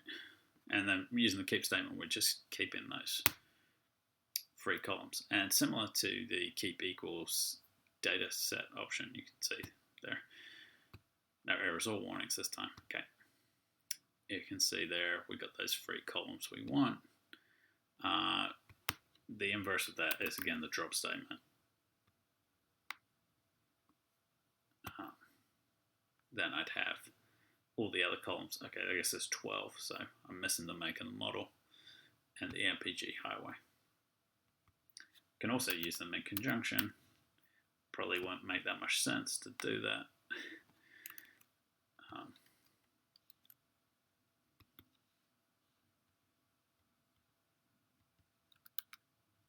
So let's drop the model. Sorry, I did the opposite of that. Let's drop the model. All right, cool. And let's see what that looks like. So here we got those 2 columns instead. So I could comment that out, but leave it in there if you want to see the behavior of dropping, or you can swap it around to see the inverse of the keep statement.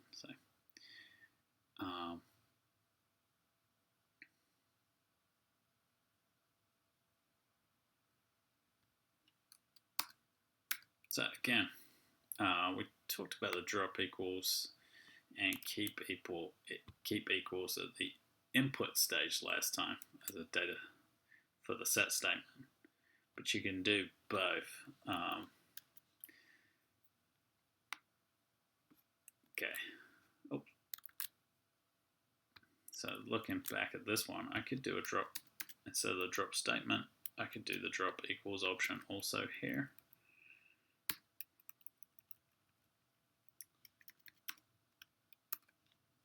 And I should get the same result.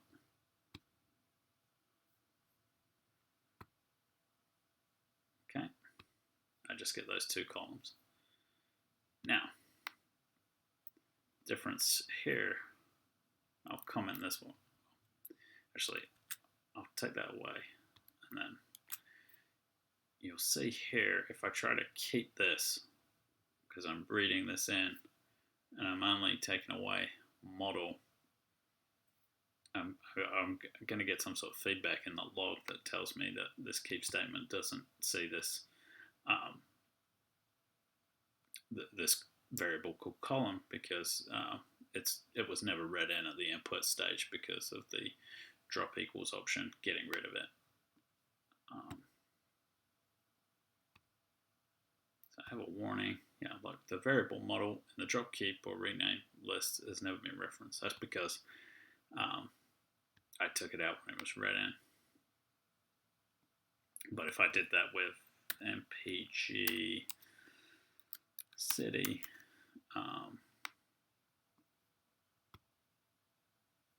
we won't have any sort of issue in the log, and we've got our 3 columns back.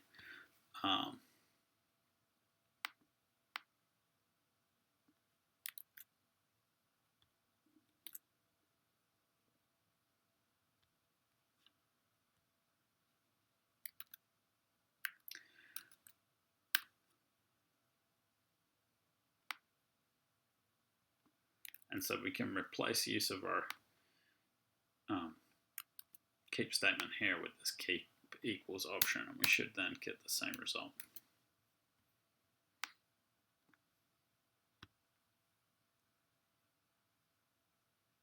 Okay, and the benefit here is, especially if you're dealing with a large data set, you can exclude it at the read-in time with the drop equals option, whereas you've already read it in if you're using the drop statement here. But that may not, be an issue, but just kind of understanding why there are these two separate, with the drop statement. Drop statement can come in very handy if you're doing something, creating a new column here in memory, but you need it when you're reading in to do a calculation. Let's say I was doing MPG highway squared, but then I no longer needed the MPG highway. But I needed it for the calculation here, so I want to bypass those drop equals options here. But then I do want to drop it, so there's the need for both, even though this one would be more efficient. Okay, so let's move on to looking at using the data step to manipulate data. And that is going to be our next section, section 4. So we'll come back for that momentarily. And now we'll transition to part 4, which is using the data step to manipulate data. We'll be looking at creating and updating variables, assigning a date constant to a particular column, and recognizing some SAS functions and giving an introduction to the ones listed out, as well as some date functions, some truncation functions, and performing some if-then-else statements, which we've already done to a degree into the tutorial so far, but we'll flesh that out a bit more. And yeah, so we'll jump right back into SAS Studio now. So let's start by looking at creating or updating variables. So we'll use the assignments statement to create new variables or update existing ones. I'm going to do an example where I dealt with both a numeric data type variable and a character data type. So let's create, we have done this a bit but in the video so far, but we haven't necessarily spelled out what we're doing here. So data create variables, we're going to use SAS help.class again.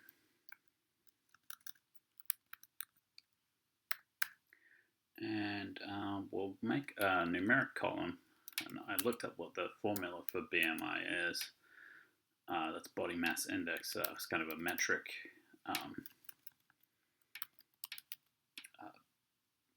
I think nutritionists use. Anyway, I won't go necessarily into the detail, but it's weight divided by height squared times 703. I could be wrong, but that's what I looked up online. So we'll just say that's BMI for now, and that'll be a new numeric column. So we're using the assign statement to create a numeric variable. Now let's create a character one. Let's call this column full name. And there's a few ways you can do this in SAS. Of course, we don't know the last name, but let's pretend every person in that data set has a last name of Jones. And I'm going to use a double pipe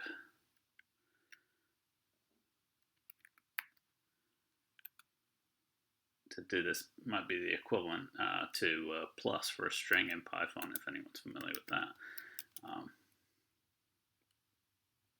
But here I'm just adding on last name of Smith Jones. Let's say all 19 students are called Smith Jones. That's their last name, double last name. And then I'll put a run statement in, okay? And so here basically we're using the existing column name in class and adding in their last name, which is Smith Jones with a space. You could also do this with some functions, the cat function. I don't think we'll use that as an example, but this could also achieve the same thing.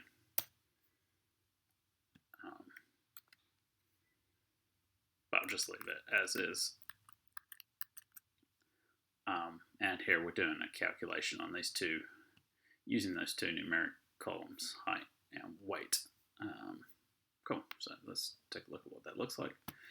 So we'll have two more columns on here. We got the BMI, which is a numeric variable, and full name, which is a character string. And it's, yeah, and SAS has assigned the length there as 20. And you can see these full names and then the BMI score of each student is there. Okay.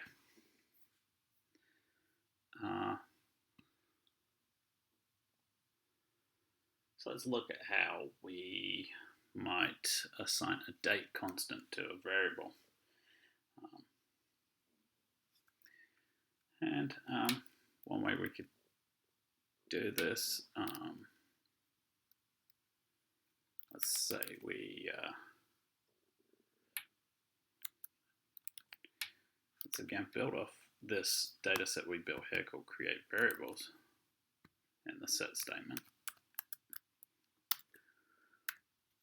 And we'll call this date constant example.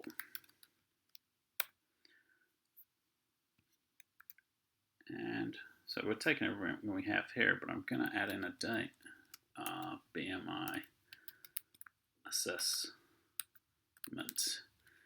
date.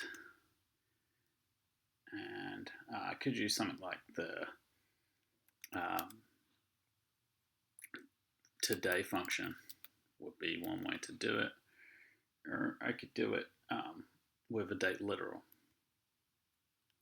I'll put that option in a comment here. If I wanted to put a specific day of 15 Jan, I'd actually have to put a, there we go, 2023 D. I could spell it out like that. Or I could just take today and yeah, get returned today's date. and that is the number of days since January 1st, 1960, as we talked about in section 2, I believe. But I'm also going to format it so it's very human readable too. And I'm going to need, in the format statement, I'm going to need the name of the column. And I'm going to give it just another simple date format. There are so many of them. Definitely, if you have something specific in mind, look it up at the SAS documentation site. But yeah, I'll just go with this one, and we'll take a look at what that looks like. So now our date constant example, and we have this column, numeric, got the format date 9 the way we wanted it, and we have this very readable date of 20. Today is the 22nd of November 2024, when I was making this video. So that's the date, and it's a date constant, so we assign it once. We could, as we'll get into, potentially use if then else statements if we chose to do so. We're going to get into those down here. Perhaps we could say, we measured all the kids' BMI assessments in that class on a particular date, and then if their age was 13 or under, and then we did it the next day for another group of kids. So you could use something like a conditional processing here to differentiate and have different dates rather than a date constant. But that's what we were looking at here. Okay, so let's go into looking at some functions.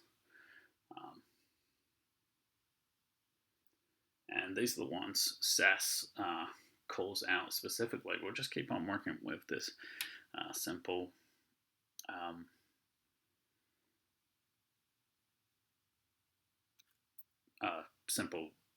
example data set. But I can just run through these quickly before we start. Uppercase function converts any character into uppercase. Let's see, for example, in class, the name's Alfred and so on. This variable are not all uppercase. If I do uppercase name, they'll all become uppercase. Propcase is what they already are. Propcase is uppercase on the first letter of a string, and then the rest is lowercase. So these already are propcase. Substring. Now, substrings functions in a lot of languages, and sometimes they have different rules. In SAS, the substring function takes a few different. Its arguments are the first one is as with these, is the variable name, the column name. The second argument is the position at which you're starting the substring. So 1 would be the first letter of that string from that character variable, and the last one would be the length you want to take. So if I was doing substring name 1 here, I would get an A return.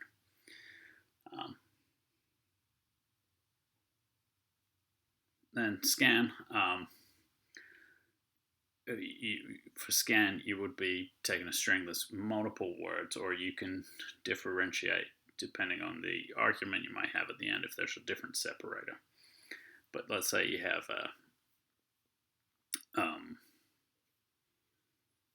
in our output data set, we had this full name column. If we wanted to extract the first name, which hypothetically might be useful, perhaps not in this data set, but we do scan full name. The first argument would be 1, so that would be the first delimited thing, and the delimiter could be a space, since there's a space between that and the second name.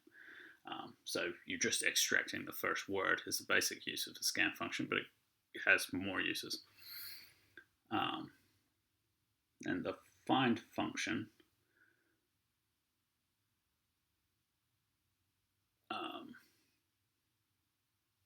with the find function, we'd be looking for the placement of a particular string in a variable. And with the length function, we'd want to return the length. So the length function for this column would go row by row. It would return the length of this character value here, the string. Alfred will return 6 and Alice 5 and so on.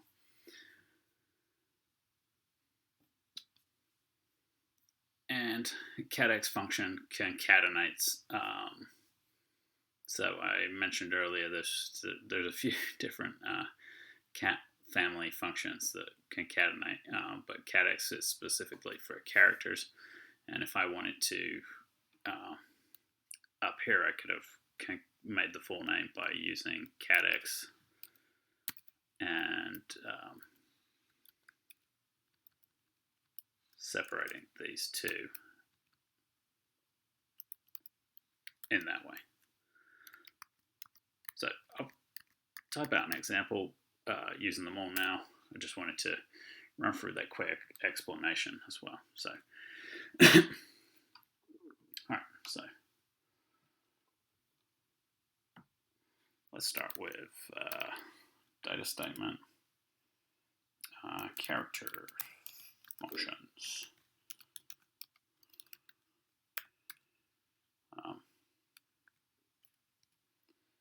Set SAS help dot class, and let's start with name upper equals, so this will be the uppercase example, uppercase name, and it already is in prop case, so I'll take name upper as the input to this and return it as, oh sorry, prop case is the second function. I've left it the same, prop case. Okay. And, oh, I need to change the name of that. Proper. Okay. And let's do initial. We'll say initial 1, and for this one, we'll take the substring name as the first argument. The second argument is 1, which indicates that we'll be starting at the first letter of the string, and we'll be having a string of length 1. So we will get that first initial. So for Alfred, in the row that Alfred's in, we'll get A. And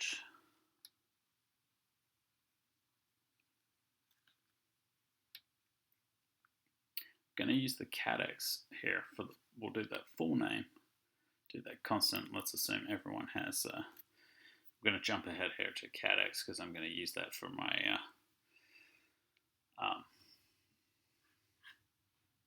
scan function. So scan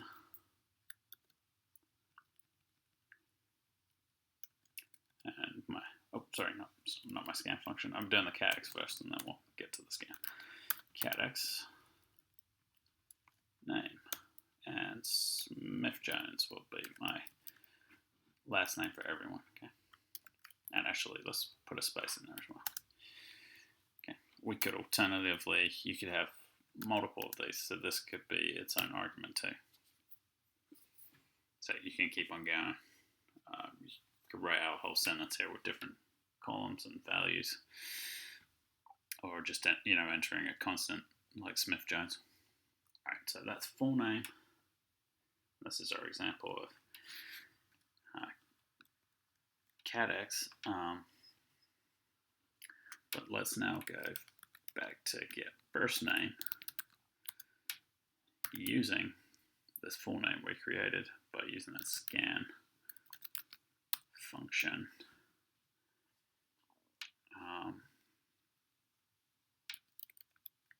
Full name. And my first argument here is going to be 1. I want the first string separated by this space, which will be in here. So we should just, here, we should just get returned each of the first names. And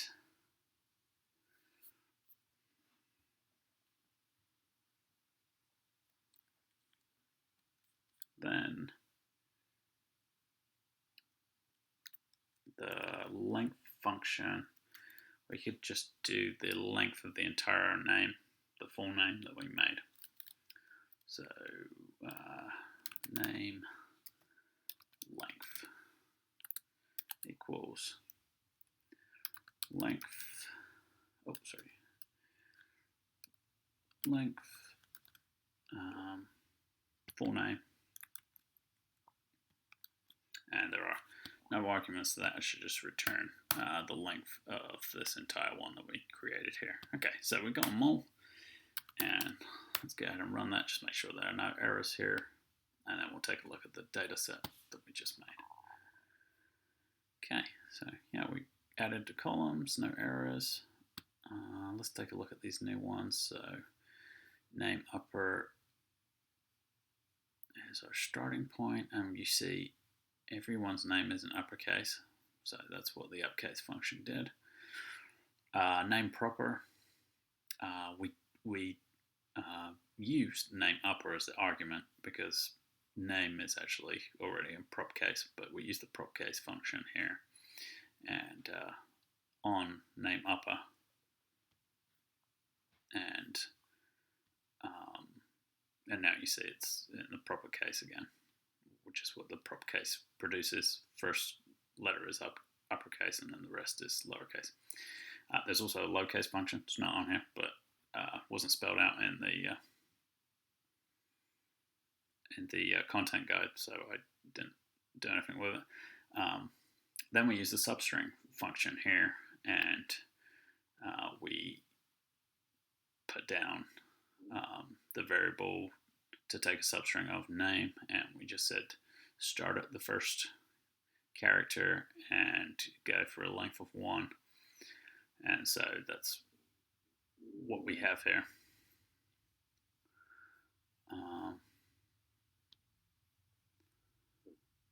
Then the full name, looks like, not sure what I've done wrong here.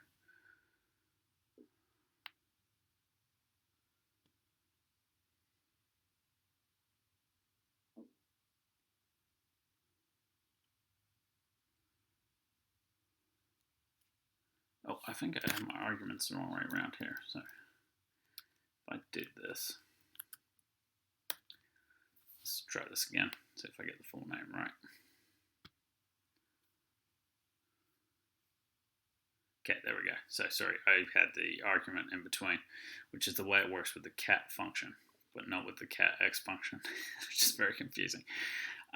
Use the cat x function. And this is, with the cat function, you can keep on going with multiple texts, but with the cat x function, you have your separator argument here, and then 2 objects, in which case this is the variable name and then a constant of Smith-Jones. All right. So that makes a big difference. Okay, so now you see we have the full name, which should make our next 2 functions work. First name was to scan this full name column, just taking the first word before the separator of space. And you'll see we achieved that here. We got back that first name. And the last part was the name length, which is the length of the entire string here in full name. And you'll see it varies depending on really how long the first name is, because the second name is constant of Smith-Jones. And it also includes that space. Okay, so I think we've tackled examples for all of those character functions. Now let's move on to using date functions.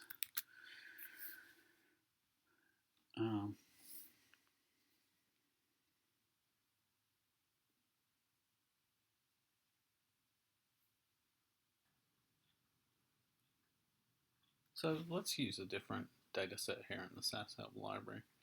I'm going to use the stocks data set.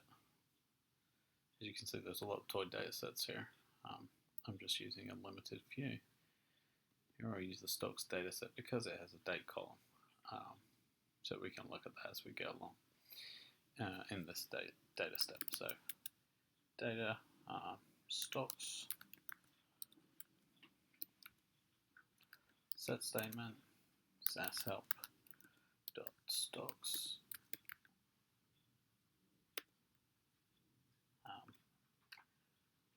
and here we're going to be using the month function, so we can just call the column month too. Month equals and month function, and the argument there would be the date, some kind of date time object, and just take a look at what that looks like, and then we'll do the others. What we get here from the month column, as you'll see, is a number, and it corresponds to the month. So we returned December for a December date, November for a November date.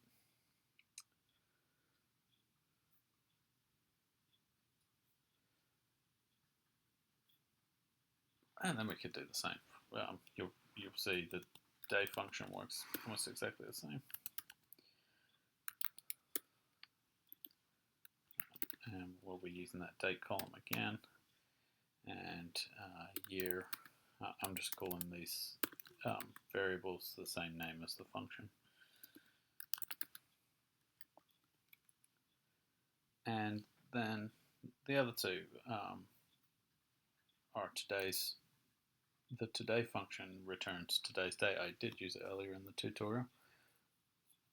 And then we'll talk about the MDY function, which stands for month, day, year. And if I wanted a column that was constant, I could put current date equals today. And for the MDY function, an example could be that I wanted to change that date. So let's say date new. And I always, let's say in this example, I always want it to be, so we'll use month, so we'll get the actual month, but let's say I only want the day to be 0, 1. What do I mean by that? So here it's 0, 1, here it's 0, 1, but for some reason I don't want this to be free anymore. I want it to be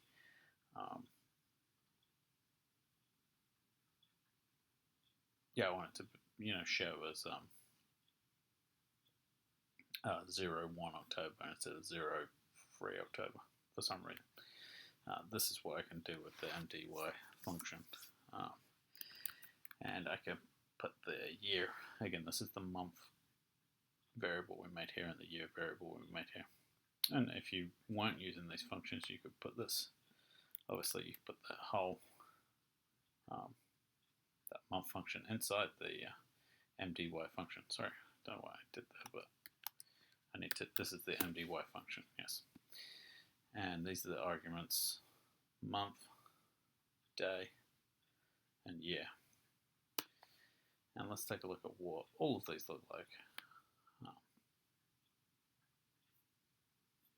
And so, well, we can get to whether we want to format one or two of them. So here's the date. Remember, it's got this nice format down here. And we return the month with the month function. We return the day with the day function, the year with the year function. and then we get we didn't do any formatting on current date, so we get the number of days since January 1st, 1960 for the current date, and that's constant. And then we also get that for date new, which is the first replacing the day with 0, 1. So it doesn't change these, but it changes this particular one. So we could go ahead and just use the format statement that we looked at earlier in the tutorial just to make those a bit cleaner. So let's format date new and current date, both with date 9. Okay.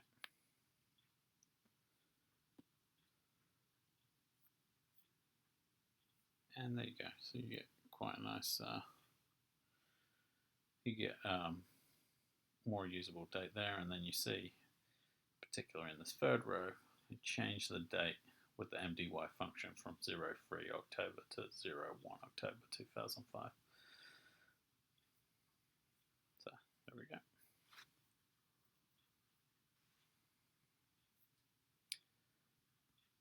Cool, so let's move on to looking at some truncation functions. We're going to be looking at round and int. So let's carry on with this particular example. Data set we've been using, SAS-help.stocks. Okay, so rounded.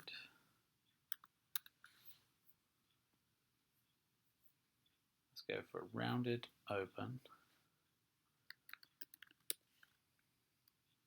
equals round. And let's say I want to look at the open to the nearest 10. So the second argument to the round function, the first one is the name of the column, which here is open. And the second argument is what do you want to round it to? Do you want to round it to the nearest 1, the nearest 100, the nearest 10? You can round it to the nearest 5. You can round it to the nearest 0.1. Let's say we want to round it to the nearest 10. And while we're there, we'll also get integer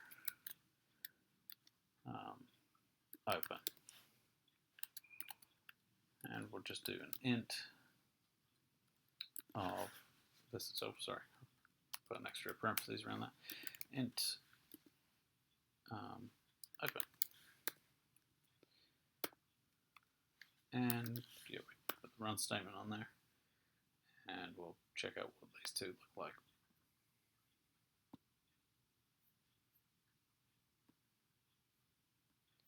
Okay, so output data. What's nice here in SAS Studio is you can unselect columns as well. So we can just look at what we have.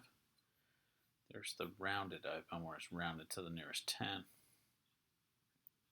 And there's integer where it rounds to the nearest integer. Trying to see if there are any interesting ones. So it actually rounds down for the 94.5 there to 94. So just interesting to note that. But it also rounds down for any of these values. It's the default behavior for integer. Whereas round, if we rounded to 1, this 94.5 would round to 95. Just want to mention that integer is essentially just cutting off the decimal. The int function is doing that.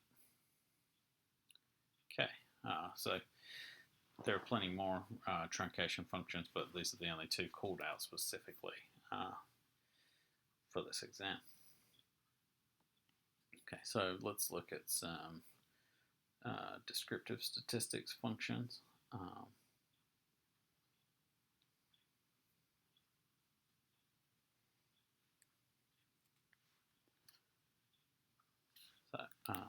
data stats functions set, and we'll do SAS-help.docs again.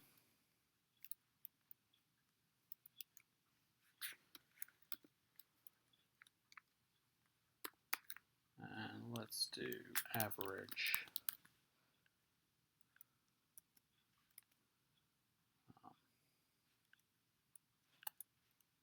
equals mean. We'll do it of open, high,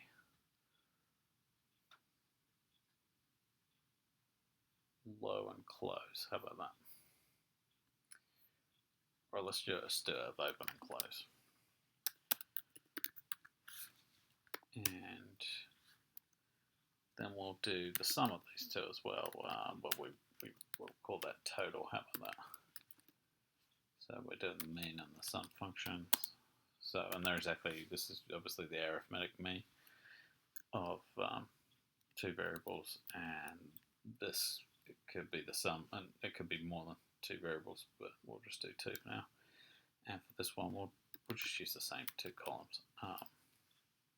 Sum function and open and close. And again, semicolon, run statement. Let's run this.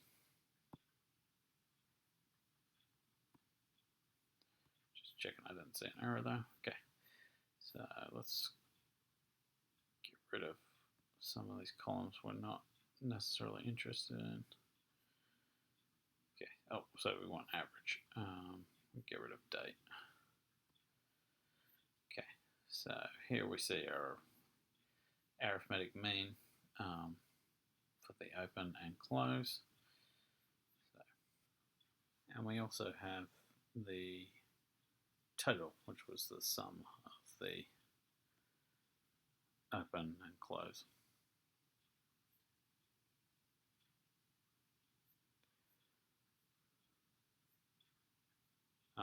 Which was the column furthest over here. So yeah, again, we could have put more arguments in there. We just did it with two columns for simplicity. So yeah, let's move on to performing conditional processing using the if-then-else operator. So we have kind of looked at this already in a couple of examples. I'll just point us back to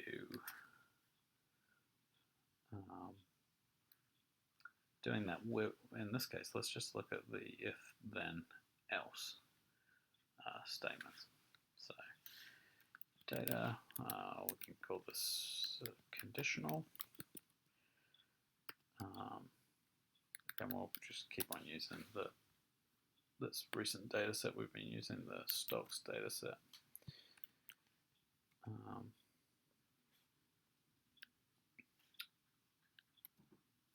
I'm going to go ahead and do indentation or I'm going to format the code the way SAS Studio recommends. Usually goes in 4 spaces when you're inside a data step. Use that simple function we used above to say if int, the int function that has close minus open greater than 0, or let's say greater than or equal to 0, then gain. Then group, making a new column here, group equals gain. Else group equals loss.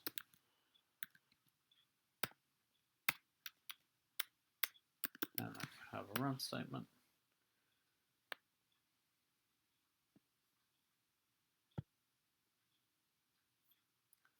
Okay.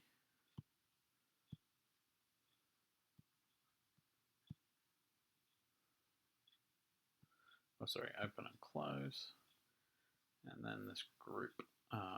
So we can see here.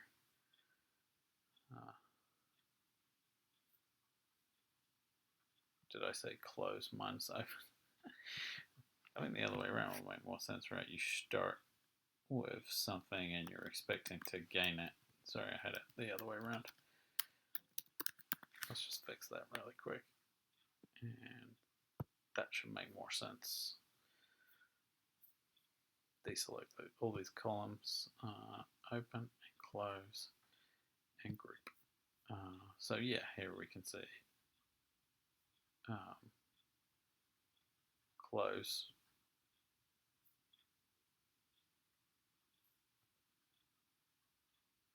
Sorry, I'm open minus, no, the other way around makes more sense. I'm sorry.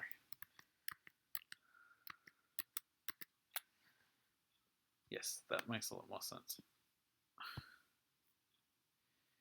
Just bear with me for a second here. All right, okay, open and close.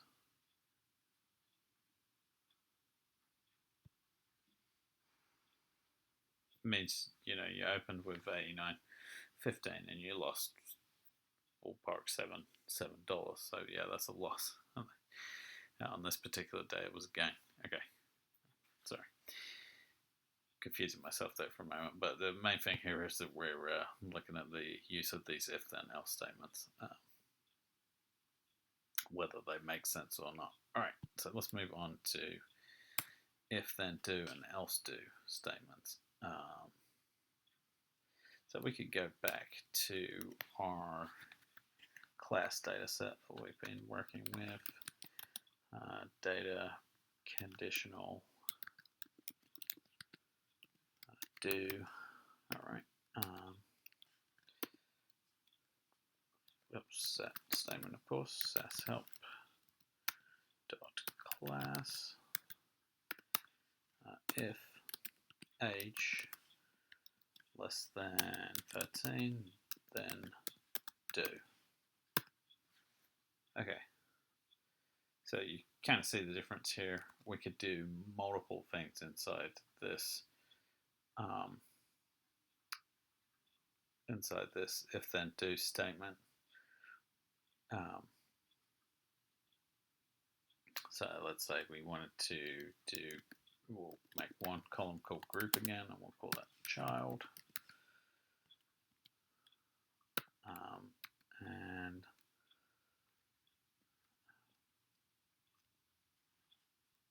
let's say their percentage discount or discount code. I'm trying to think of something here just to put inside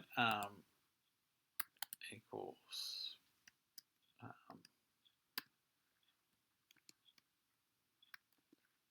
kid 12 under. Just trying to think of something to put inside here, and then we're going to end. We need to end this, and then we'll say else do for a whole nother statement, and we'll put these in, but we'll put some other text in there. So we'll say that if someone's 13 or older, they're a teen. And here we'll say teen discount. And then of course we need an end statement and a run statement. Also my indentation, I typically go in for on the set, and then and the if, and then I go in for between the if and the end. Let's see how SAS Studio would format that. Again, formatting doesn't necessarily matter. Well, it doesn't matter in SAS, but it's just good practice to be consistent. So this is the formatting they recommend. All right, but let's run this data step here. Again, I've been doing this a few times, but there's this format code button that's just very handy in SAS Studio.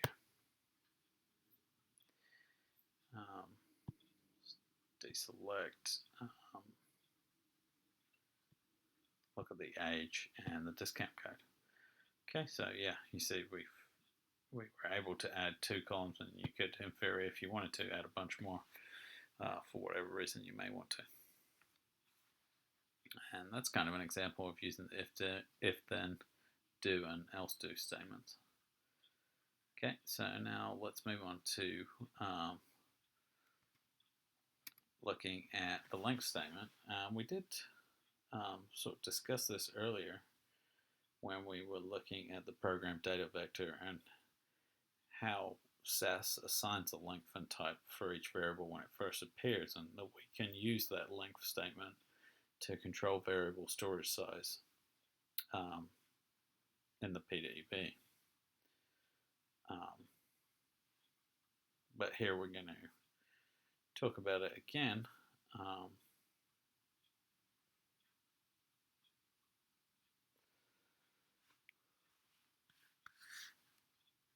So yeah, let's pretend. Let's go back to the stocks data set and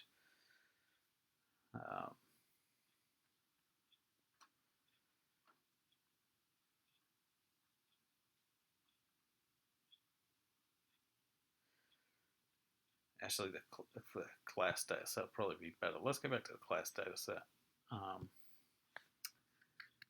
and perhaps use the substring function that we used earlier. So data length example. Again, we're using SAS help. SAS help dot class, and initial. I used a very similar example earlier, but again, we're using the substring function. First argument is the variable name, which is name. Second argument is where our starting point is, which we're going to make the first letter, and the length of the substring, we're going to make it 1. I haven't used the length statement here, and let's take a look at this. That's sort of default behavior. So we'll just click on initial here, and you see you get a length of 8. Again, like we talked about with the program data vector, this isn't necessarily efficient if you were talking about a large data set. So let's use that length statement because there's no need for us to. We can, instead of using 8 bytes here, we can use 1. And let's spell it out, initial, and it's character, so we'll put a $sign and 1, and boom. So now we should see something different when we look at this work data set. So there's initial, we click on that, and we get length of 1 here. So, cool.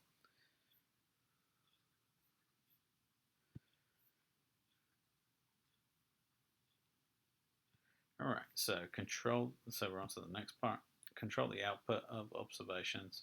Use the output statement to output to a specific data set. Oh, we've actually used this a few times.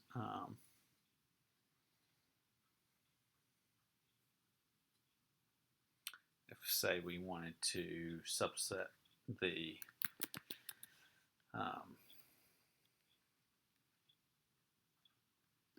data into IBM and some other stock,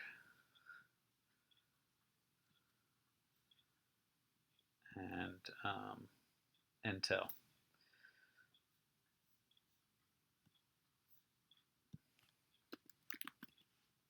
We could do it in this way. So in the data statement, data space IBM space Intel, set statement. This will be SAS help dot stocks.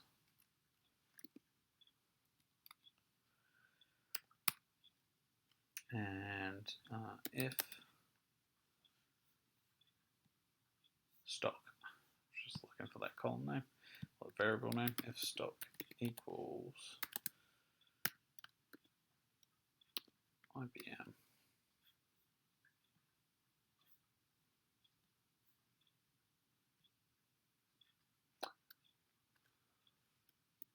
going to use the upcase function we used earlier.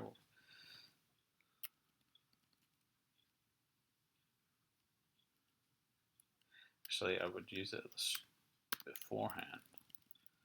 So I would do upcase stock, of course, equals IBM.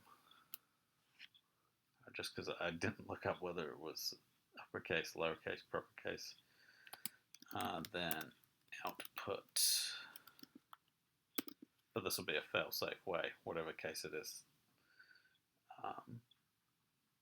Then output to IBM.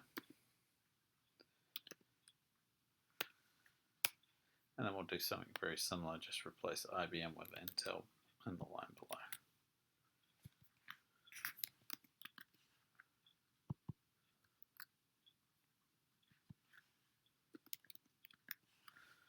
Okay, and of course, sorry, we'll need to make this an else if. And we need a run statement. So, okay, let's take a look at this. And yeah, so we subsetted one data set to just be where stock equals IBM. And then we should have subset another one. Oh, what did I do wrong here? Let's.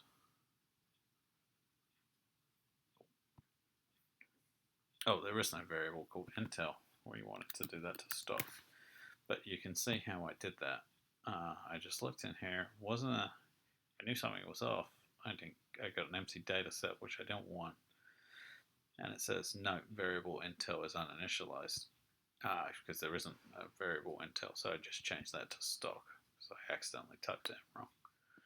So it's good to see me fail at some of these things so you can work through some of the same issues if they come up. And now I should, oh, something else is going wrong here.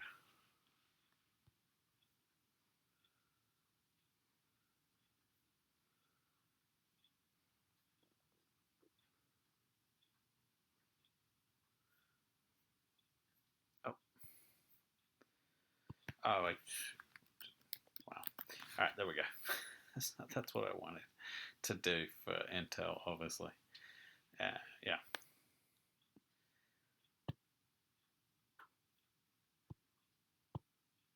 Okay, now I have data there for Intel. So there I've made, using the output statement, I've made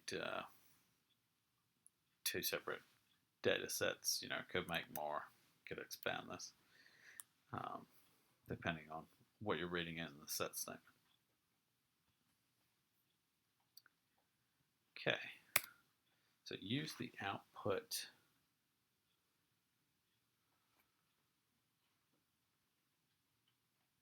statement to control output timing. Okay, so this will be a little bit different. So data output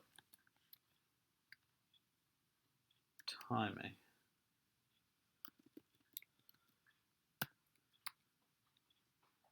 Let's do SAS. Let's do set.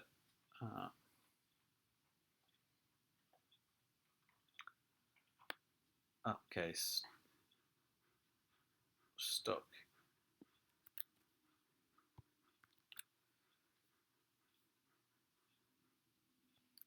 Sorry, I didn't do the set statement. SAS help.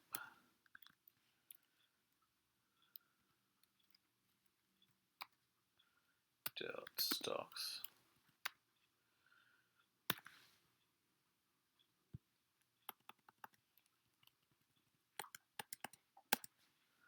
if uppercase, then output, and that's all I need.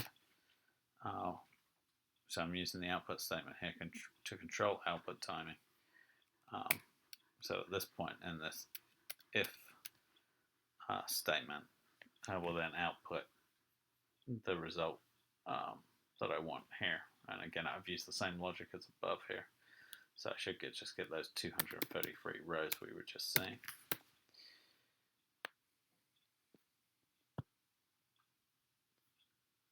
Okay, and that's an example of using the output statement to control output timing. So yeah, let's move on to creating an accumulating variable. Now we looked earlier at using the sum state, but you could use one to accumulate as you go through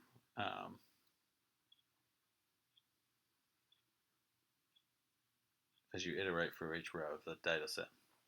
Okay, so data accumulating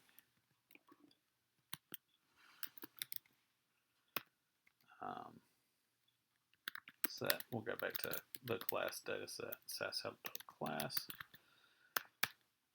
Retain total weight. So we're initializing this new variable here. We're going to make it 0, have a semicolon, and we're going to keep a running total for this with this column, okay? With this variable or column. I'm using those interchangeably. So total weight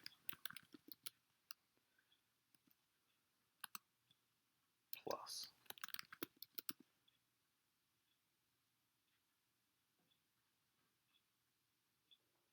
weight, and run.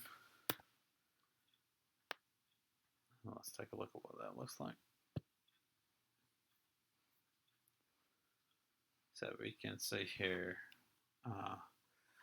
the total weight is the total weight of the class as we go along, as we're counting from 1 to 18. Oh, yeah. So you see that starting with Alfred's weight and then adding on each student after that to get to 1900 as the total weight. But it actually called us to use the sum statement, I realized. Oh, sorry, not the sum function. The sum statement. This would work as the sum statement. Okay, cool. So we're adding two together.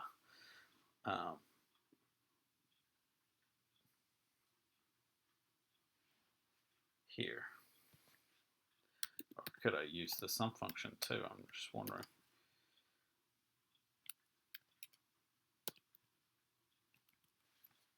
Since we covered it earlier. Yeah, it doesn't seem to like that. Maybe because you have to assign it to a variable, but here we can. It's not something I do necessarily on a regular basis, so yeah, this is the way we want to go about doing it. Okay, we'll leave that in. All right, now let's talk about by-group processing.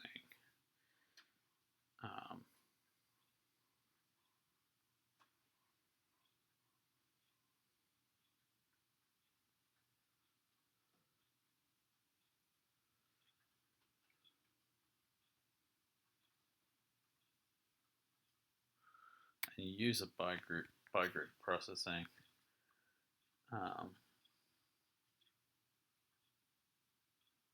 with first dot and last dot to accumulate in groups. Okay.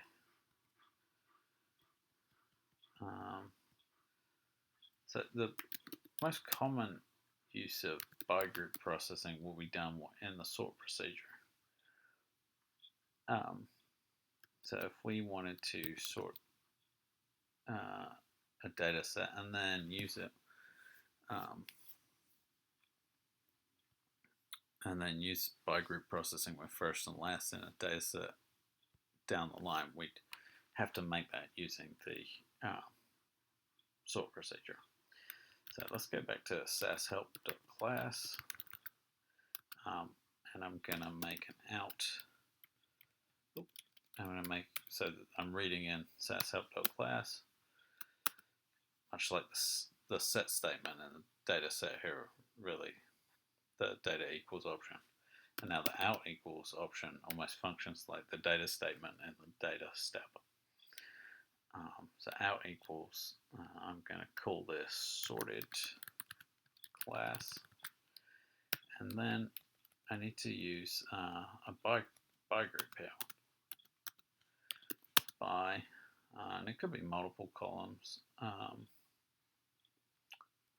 Let's say by sex, that's the name of the column that distinguishes gender in this data set.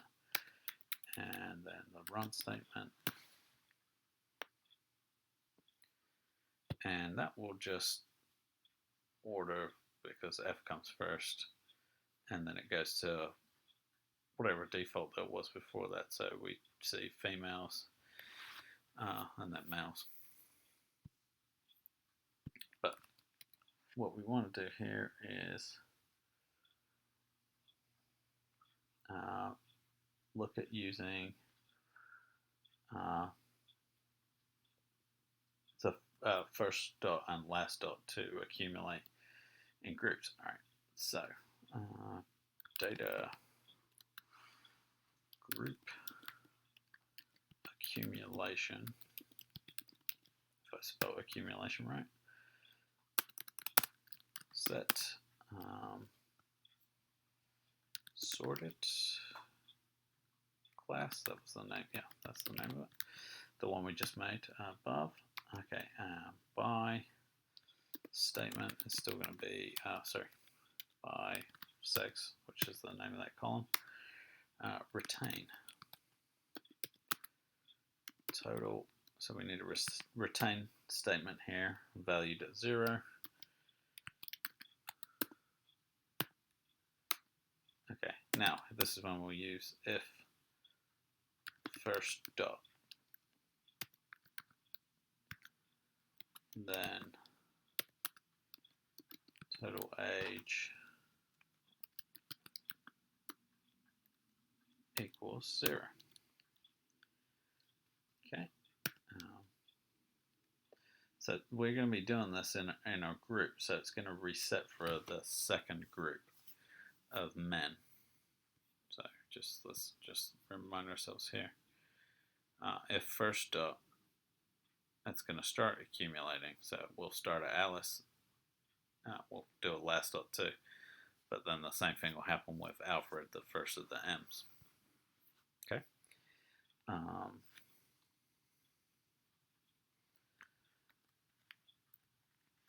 And of course we have to do the calculation here with the sum statement, total age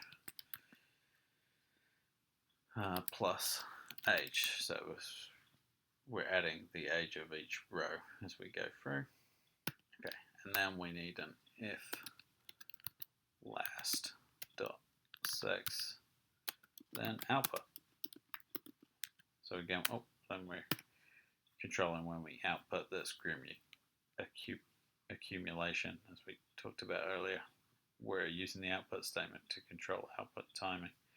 So at the end, we'll write it to that group accumulation data set. And we need a run statement.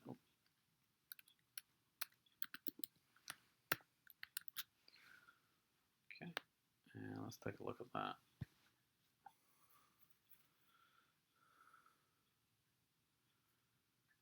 Okay, so here we end up getting the total age of all the males. Probably make more sense to just have, except get rid of names here because it doesn't really make sense to make it Mary, the last one, and William, the last one.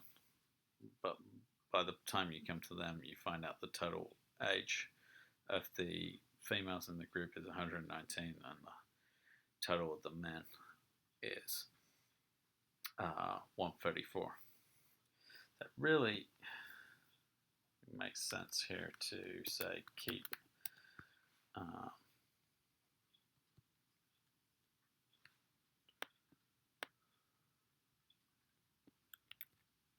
keep sex and total age, and instead some of the other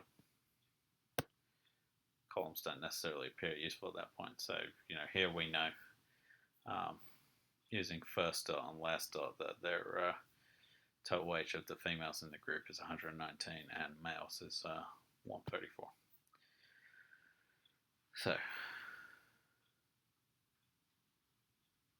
okay, now let's look at the function of iterative do loops.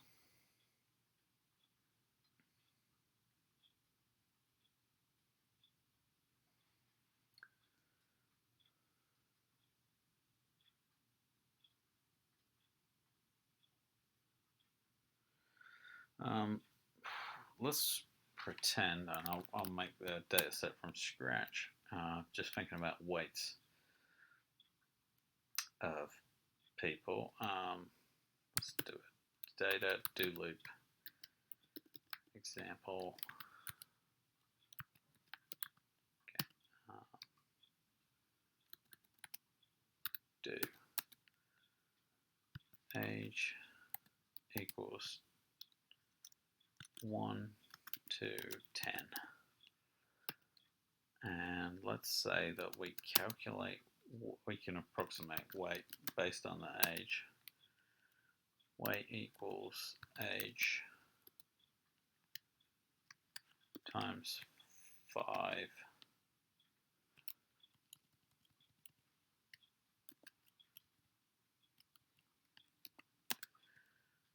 plus 25. Let's just say that's a way we could calculate the weight of kids ages 1 to 10 was this formula.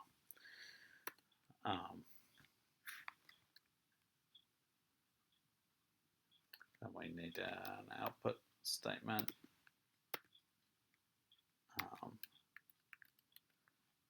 And an end statement. And a run statement.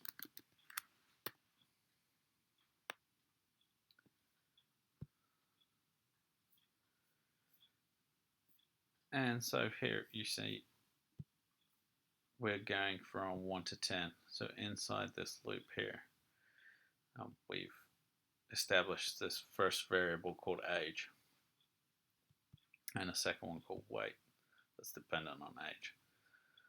And so for age 1, we get weight equals 1 times 5 plus 25, so 30.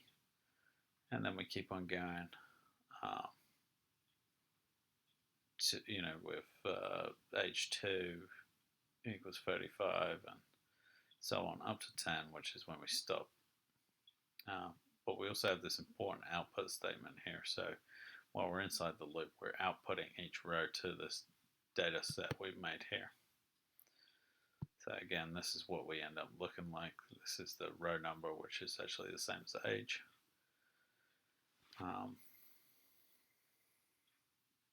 And then the weight, which is calculated in the do loop too. So hopefully that gives you a sense of what iterative do loops do.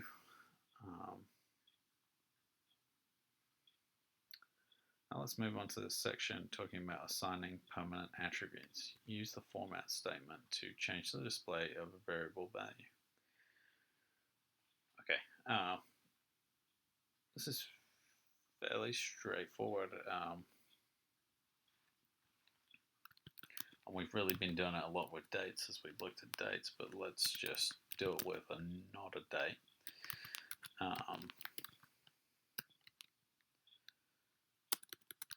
So set SAS help dot class and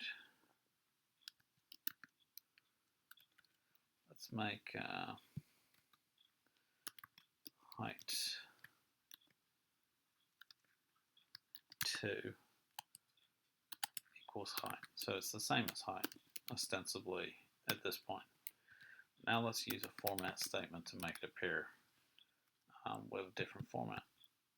So format statement, height 2, and we'll go 5.2.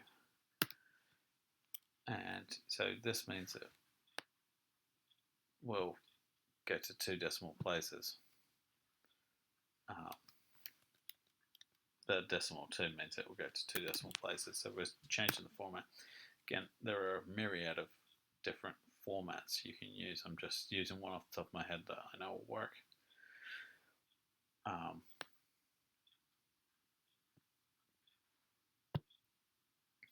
Let's see what this looks like. So you see height there, and next door you see height, or 2 over you see height 2.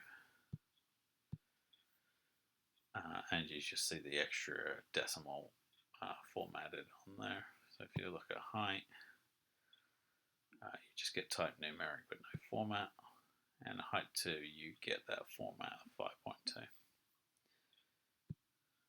Okay.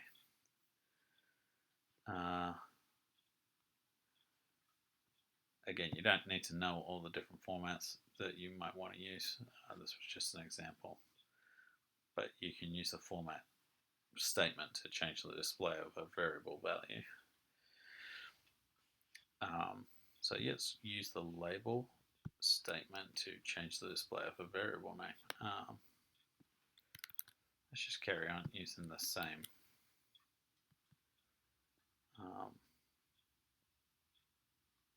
example here.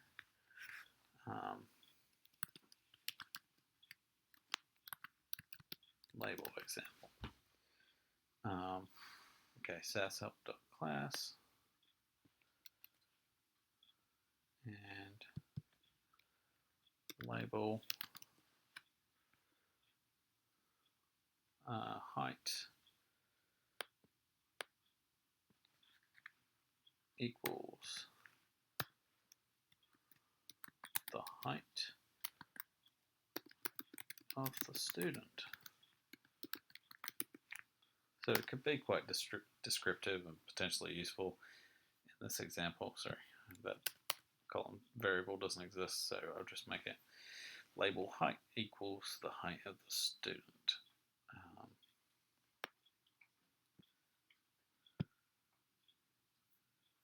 And so if we now look at height, we have this label, the height of the student. Label for weight is by default just weight.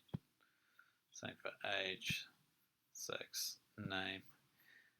So there are some interesting SAS help library data sets that do have some labels on them. One that jumps to mind is baseball, because I'm not a massive baseball fan and I don't know what several of these mean. But if you click on it, the label says times at bat in 1986. So that N at bat, you wouldn't necessarily know what that means, but now you do, with a descriptive label that's quite useful for users. And runs is runs in 1986. This is home runs in 1986. So just very useful to have a label.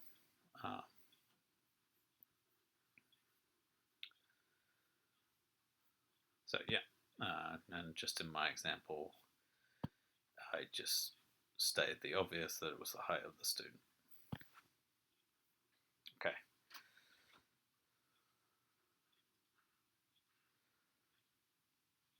So that about covers it for this section. Next we'll be jumping into section 5, which is generating reports using proc steps. Now we're moving on to the 5th part, which is generating reports using proc steps. We'll mainly be looking at the prim procedure, the means procedure, and the frequency procedure, or proc freq, proc means, proc print. So let's go back into SAS Studio and get started. Okay, so let's, using the proc using print to generate a detailed report. Use the label option and no obs option to enhance the report. Well, the label option we talked about moments ago, the label statement with the label option doesn't necessarily need to have a statement, but we could add some detail to the top of the report, like instead of saying and at bat, it would say home runs in 1986. Or sorry, that's not the right one, but instead of n at bat times at bat in 1986. And the no obs statement means that it won't print out the row number for the SAS data set. By default, it prints out these observations in the print procedure in proc print. So the no obs option will stop that from happening. So, okay, let's do that. We could do it with so proc print. We're going to do data equals, and we could choose some SAS help data set. Let's go cars, and we're going to do no obs. So remember, SAS Studio explains to us what this means. If we're not sure, it suppresses the observation number in the output. And then we're also going to need the label option. And let's do baseball.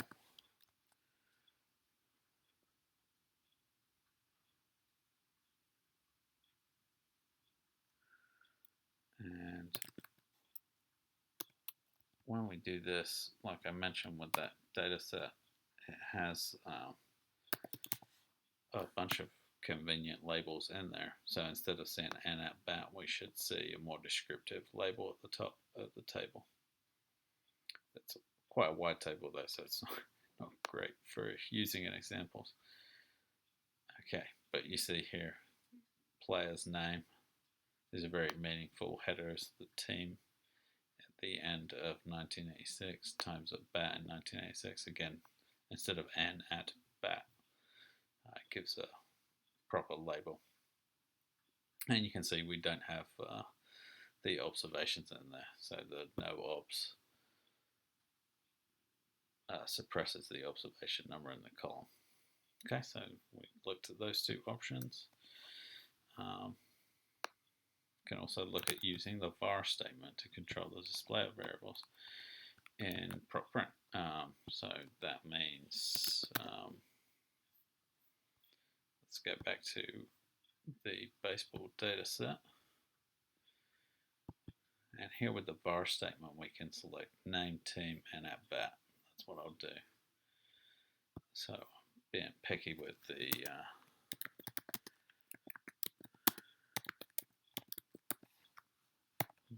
variables we're using. So we should just get those three columns. We get those labels. If we took out the no obs, then we'd see the row number in there too. So that's what taking out the no obs option does. We'll just leave the label option, and if we took out the label, we just see these variable names. Okay, so let's move on to taking a look at the means procedure. Use the max des equals option to control the display of decimal places. Okay, so let's take a look. Let's go back to the class data set just because it's fairly small and easy to use. Prop means data equals SAS help dot class, and we want to use max des equals 2. Let's go 2. Again, we can use that var statement we just used as well. height and weight, and run. Okay.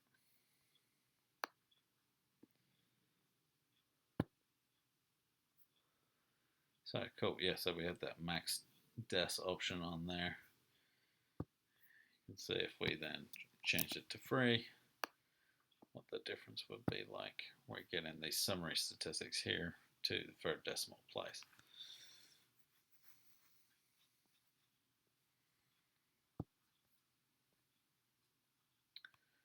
Okay, so let's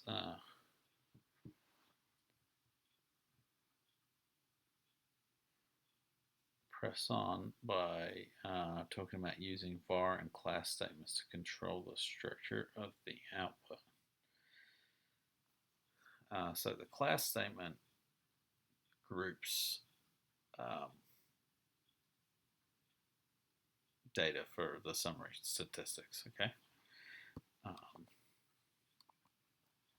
So we could just go ahead and do that same example we did here, but we'll class it by those two distinct groups we talked about earlier based on gender that are called, the column is called sex. Let's go ahead and do that. And now you see here, here's what the class statement has done for us. It's grouped it by female, tells us the number of observations, and then looks at the height and weight specific to that group.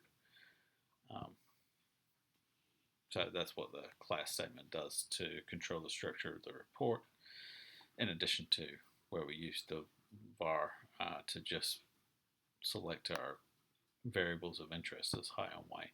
Just again, one more time to look at that. There are variables of interest and the default summary statistics that you get from the means procedure. Okay, so now let's move on to looking at the frequency procedure. Let's use the order equals option to control the order of the rows of the report. Okay, so let's keep on going with using SAS-help.class.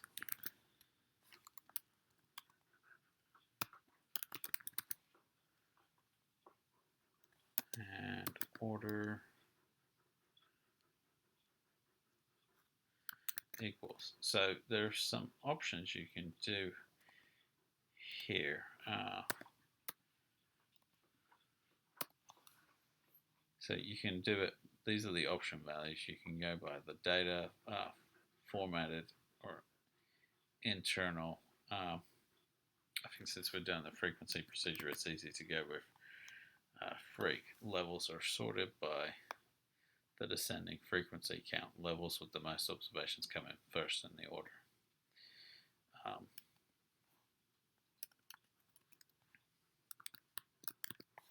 Data tells you that levels are sorted by the order of appearance in the data set that you're reading and the input data set. And so you could check out all of these, but we're going to go with the freq just for convenience.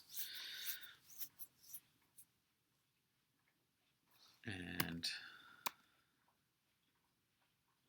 again, we'll use the gender column using the table statement. And there's the run statement.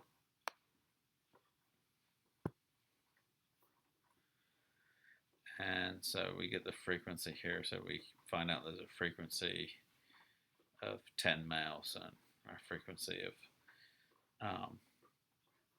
9 females. We could also change that to age, and we'd have a few more rows there. We find that 12 is the most common age in the class, 16 is the least common.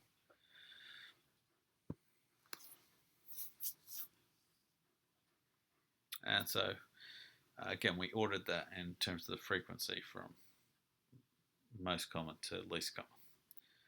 And we already just used the table statement here for a one-way table.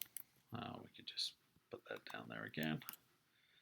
Say this is one way.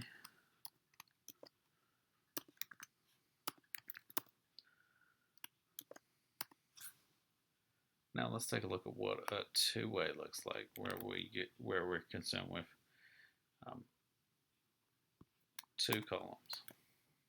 We can make that 6 by age.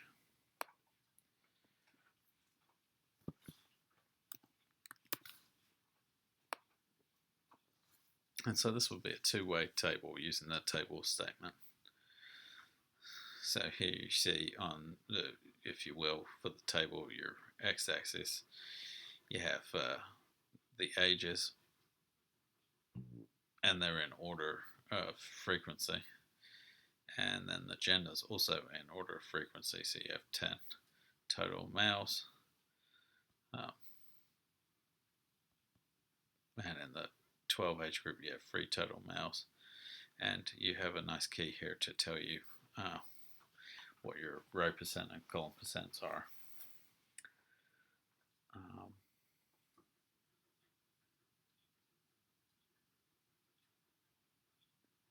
So yeah, let's push on to the next part.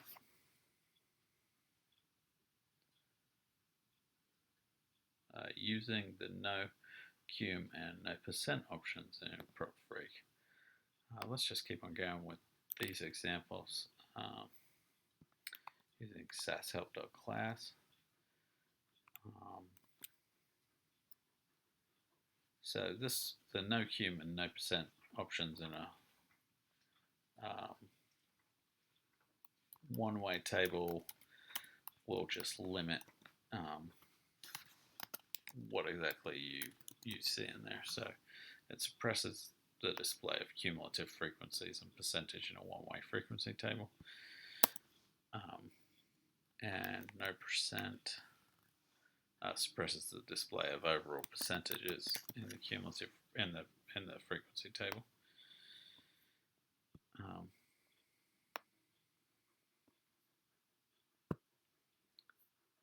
So you end up with a much more limited table.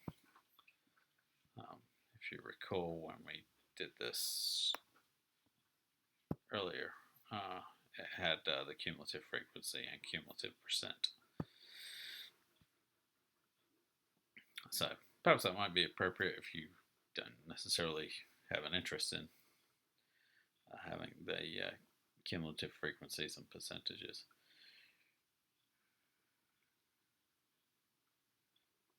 Alright, so let's look at using the cross list option to control the layout of two-way tables. This will help display two-way tables in a cross-tabulated list format. Again, we'll just go ahead and keep on going with the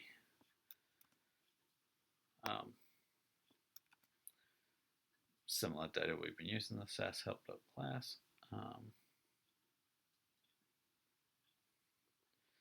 And okay, so we'll use this cross list option. So displays cross tabulation tables.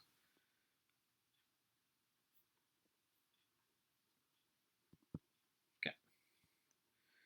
And let's take a look what this looks like.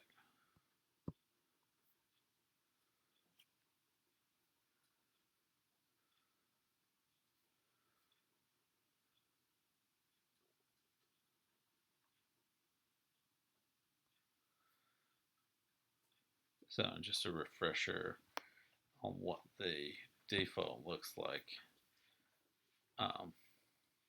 versus with the cross list option. So the cross list option might be more in the order that a user might generally find more usable than the default option, which can be seen as a little busy. All right, so let's move on to identifying methods to enhance reports. We can look at using the title statement and the footnote statement. We could probably just do this all in one go.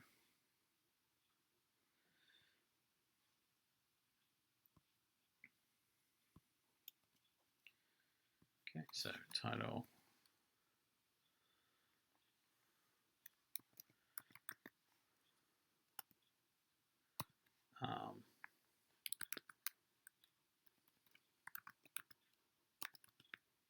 Displaying top 5 rows in SAS help baseball data set. And we'll go ahead and do a footnote statement too. And like we mentioned earlier in the tutorial, these are global in nature. So they'll stay in outputs when we print stuff throughout the rest of this tournament, the rest of this tutorial, unless we clear them. And we can make our footnote finish displaying the top 5 rows in the SAS help baseball data set. So let's do that. Print. I believe I used it a little bit ago. I'll just copy and paste it.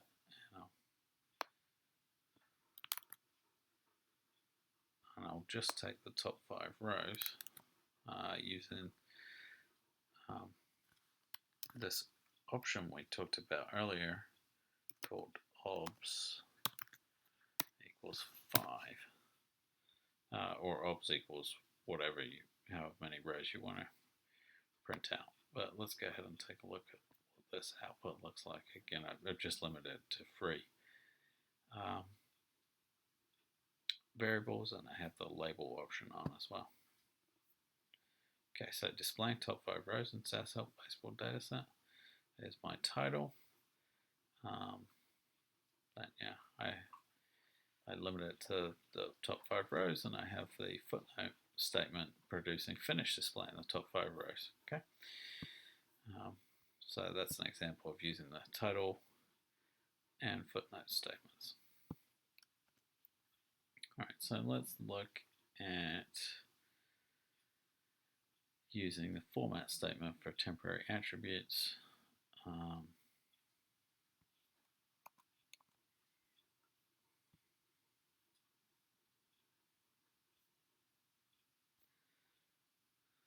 It's not really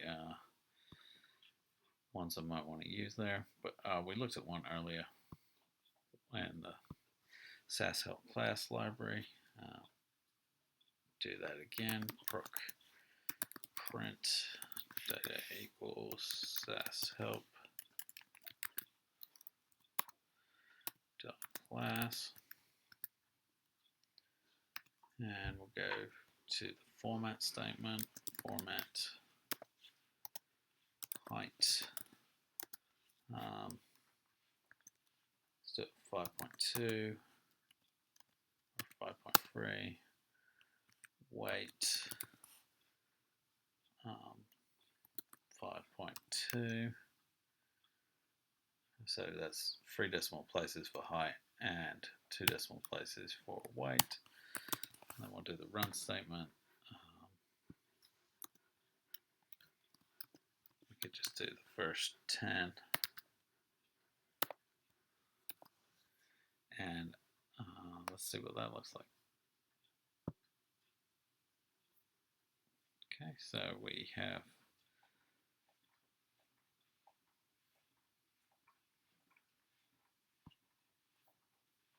the height doesn't seem to want to do that. Let's take a look. Do it with 2 and 1 decimal places. And so we have the 2 decimal places for height and the 1 decimal place for weight.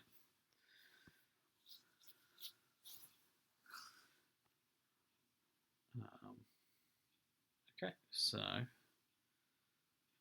let's push on to using the label statement for temporary attributes inside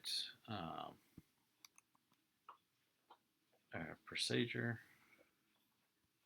I'm just going to go ahead and take the same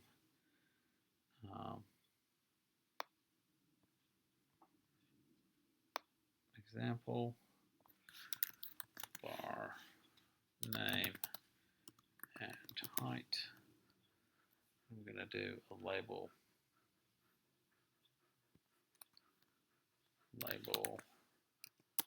height equals students heights or student heights.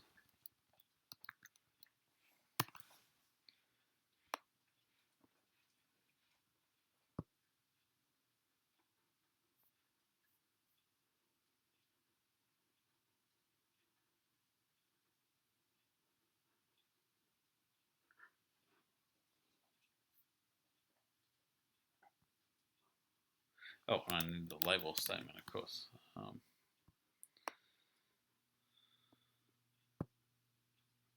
Or the label option, sorry. And there I get the student's heights. That's, sorry, confused for a second as to why that wasn't working. So we use the label statement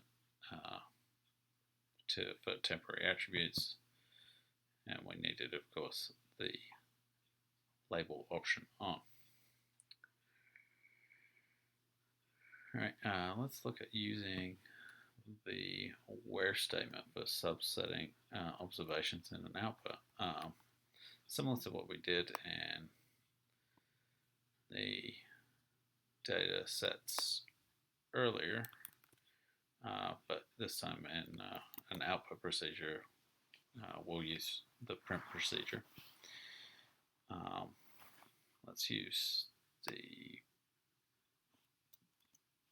baseball one.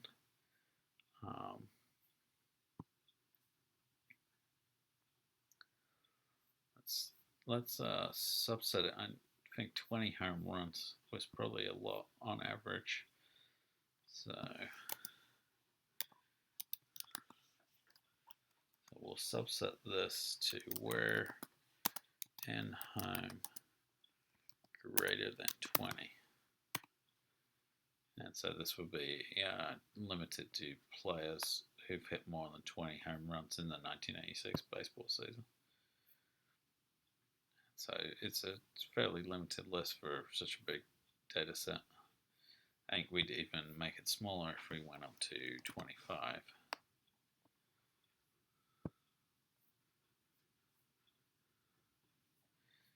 And maybe even 30 would make it even more select. So yeah, nice small list printed out there. Okay. So there we're just using the where statement for subsetting our observations.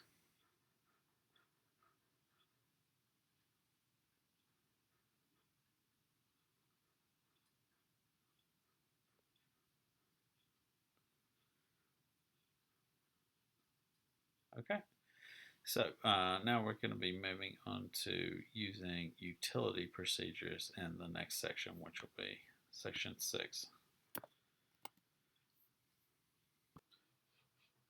Now we're moving on to part 6, which is about using utility procedures.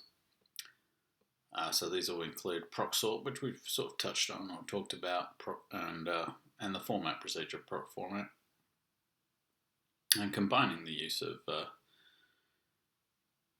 proc format and proc sort. So let's jump back into SAS Studio and take a look at all the items in this section. So now as we're looking at the sort procedure first in our utilities procedure sections, we're going to look at using proc sort to source a report based on values of a variable. And under that, we're going to want to use the out equals option to create an output data set. And that's functions similar to the way, if I scroll up at some point, we have a data step function similar to the way a set statement does in the data step. In the way that the data statement works actually in the set statement. That's kind of group accumulation in this example is your out equals in the procedure world, or specifically in the sort procedure, proc sort. We'll just kind of encompass these 2 points in our first example, and I'm going to keep on using SAS-help.baseball here. So this is proc sort. Again, SAS Studio lets you look at what's going on here. So of course the sort procedure sorts the observations based on what you select in the by statement. So in the second bullet point here it says use the by statement to specify the variable whose value you were used to sort the data. So this is my data equals, and then I'm going to have the out equals for, and I'm going to call this my baseball. And this will be, the out equals will, much like the data statement does in the data step, will apportion this to the work library. You can specify the work library, but it's implied when you don't have a libref. And so this will go to, if you look at my libraries, this work library. So I have a few data sets in there already from this tutorial, and this will be another one. And then the by statement specifies the variables whose value we're going to sort on.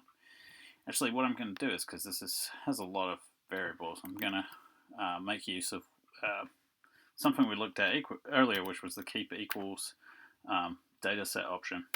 So just take this select group of columns or variables, so only 4 of them, and I'm going to sort by n home run, or n home, which we know is the number of home runs a player had in that baseball data set. So let's take a look at what this looks like. So we're sorted by the number of home runs, and look at the default sorting. It goes from 0 forward all the way at the end of this data set to an individual who had 40 home runs, which was the most. And so that brings us on to the next point, and the last bullet here for proc sort. Use the descending option with the by statement to sort options in descending order. Okay, so, and you can also have, I just want to mention this before we do that, you can also have multiple, sorry, it won't be comma separated, but you could have multiple variables in your by statement.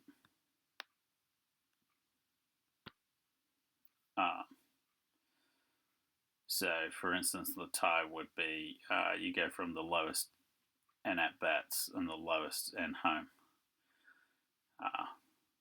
down here to 600 n at bats and 0 home runs, and that's kind of your way it would sort with multiple if you have multiple variables. But let's look at this using the descending option with the by statement to sort options in descending order. And essentially it'll be the same as our sort procedure before, but we'll be reversing the order with the descending statement option here.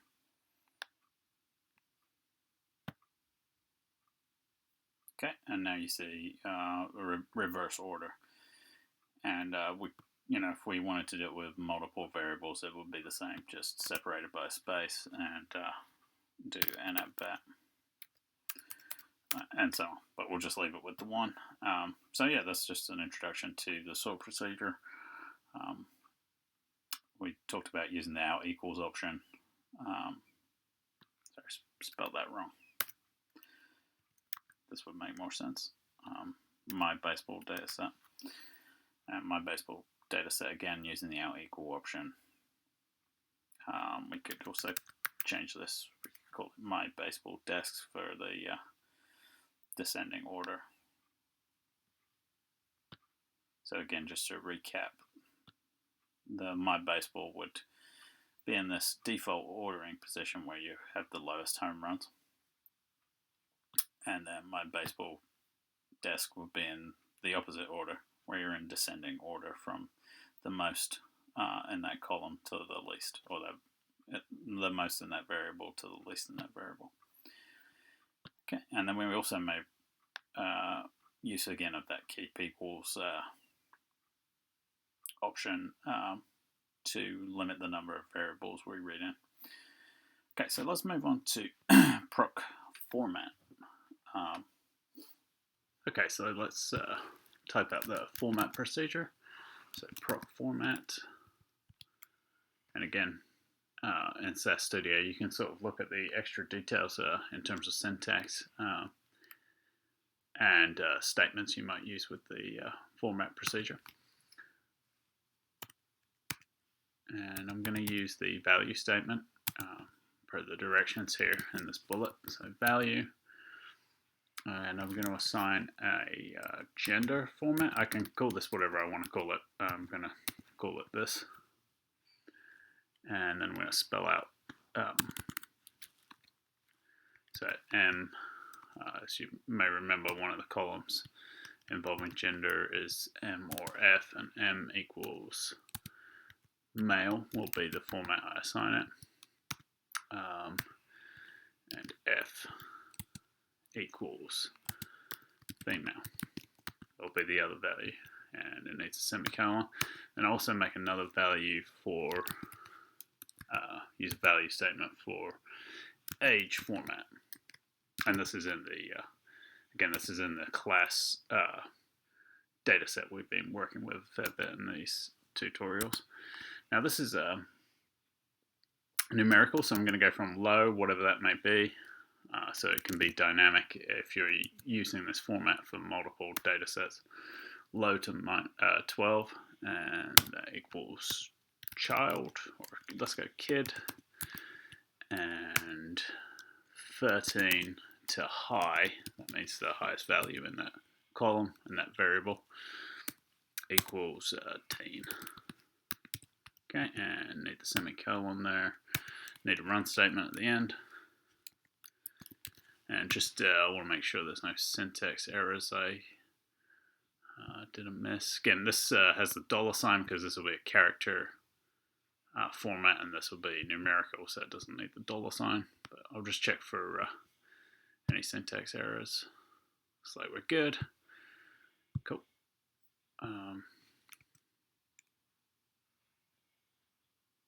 And now let's use it in a data step. Let's look at using this format. So formatted class.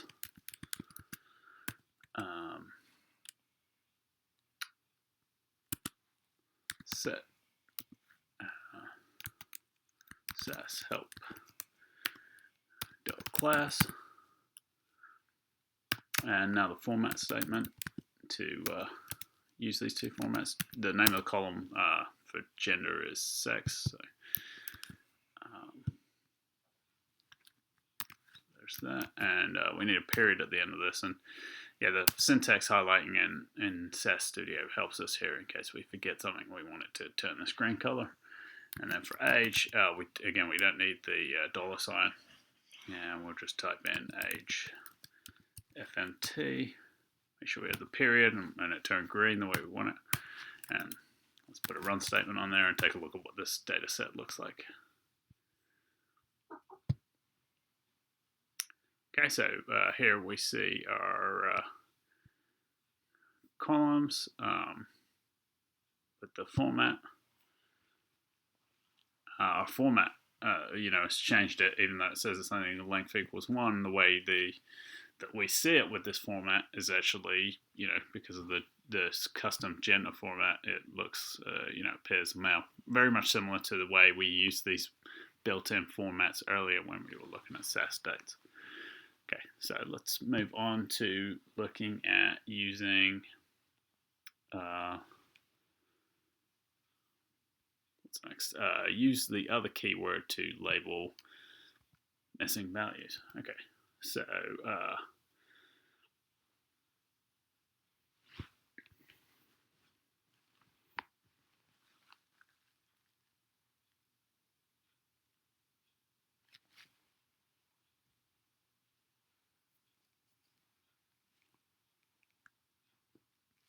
okay, so let's do so proc format again, and we'll keep on working with the class data set. And we're using the value statement, value height. Let's call this height format, and it's numerical, so don't need that $sign. Height format.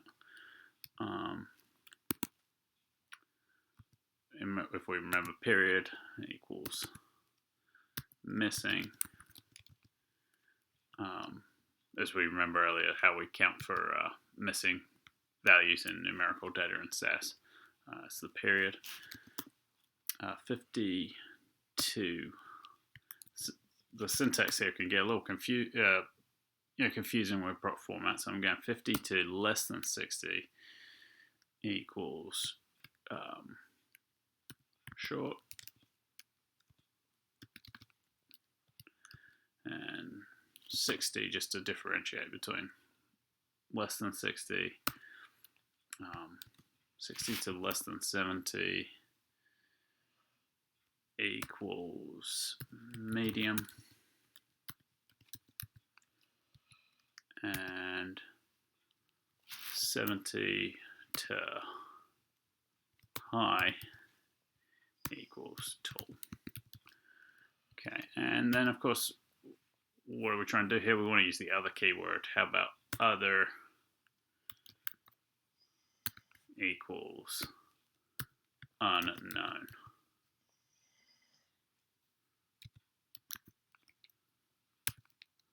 So some value that doesn't fall into any of these.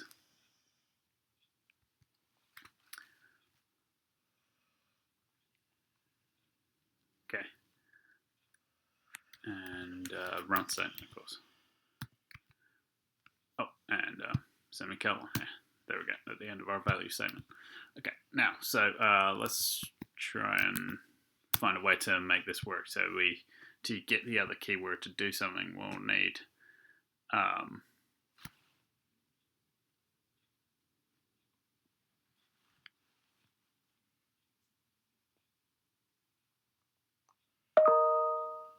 a value that's going to fall into that other category. Okay, so data height labeled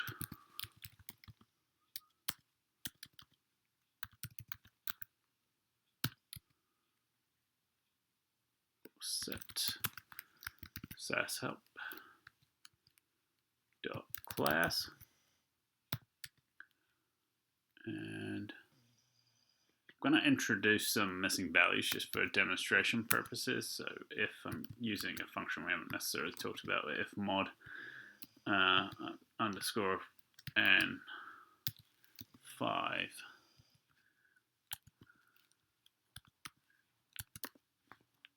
I'm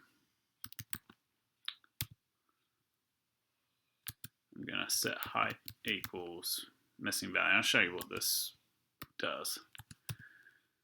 Okay, so I'm introducing some missing values here, and I'll run through what that looks like a little bit. Format statement here, height is the column we want, and then height format is the format we want to use.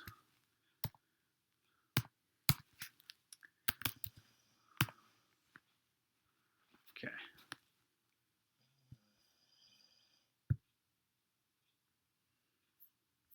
And so here we've introduced some missing values using the mod function on every 5th observation as we go through rows.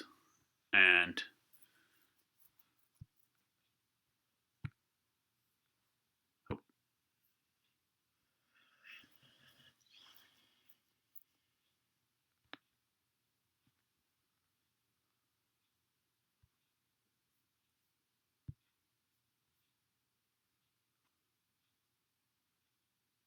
and a format statement doesn't quite work.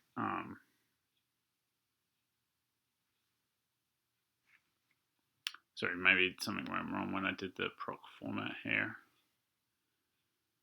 Let me try and troubleshoot this.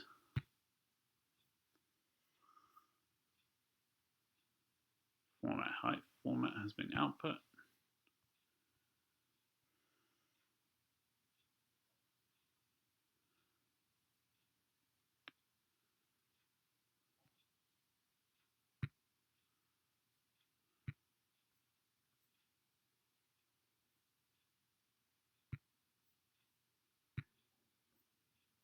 Okay, and I'm not sure what happened there. Maybe I never actually executed the format procedure. Yeah, if we look back in the video about 30 seconds, we'll see that I didn't execute the format procedure. It wasn't recognizing height format. Okay, so now this is making sense. And so we see that values falling into missing in this portion. And so I had this assigned as missing. Okay, now what if I change this to be 10? There's an unlikely hypothetical scenario, but let's see what happens then. And we'll see that this doesn't compute. So the other statement assigns this as unknown. So again, using that mob function, it's not part of the exam, but I just wanted to simulate something. I used this other keyword where it didn't fall into this 70 to no maximum, but 50 was the cutoff height. And it also wasn't a missing value, so it fell into this unknown area with the 10 value. Okay, so just an example there of how you can use the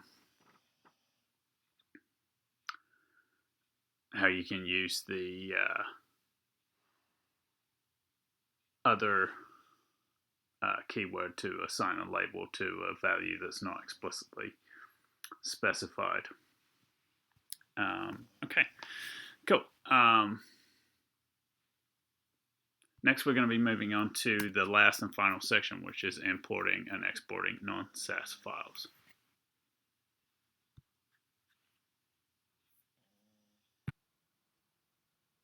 And now we're moving on to the seventh and final part, where we'll be talking about importing and exporting non-SAS files. We'll be looking at the import procedure and the export procedure,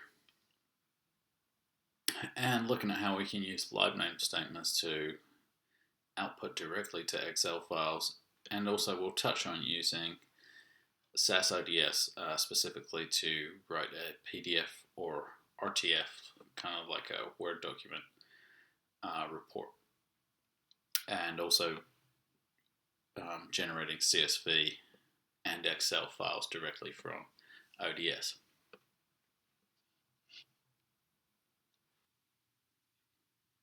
So now let's start by looking at, in section 7, the last section, import and export non-SAS files. So use a procedure to transfer a CSV file. Use proc import to import a CSV file.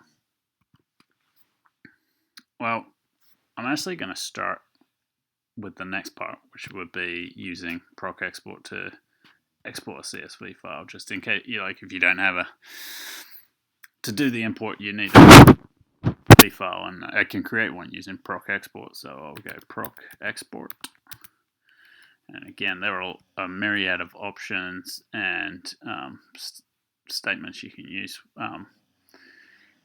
here with proc export. There's certainly a lot of options, so check out SAS documentation for full list, but for a straightforward example, let's just do data is, we need the data equals option for, we'll use SAS help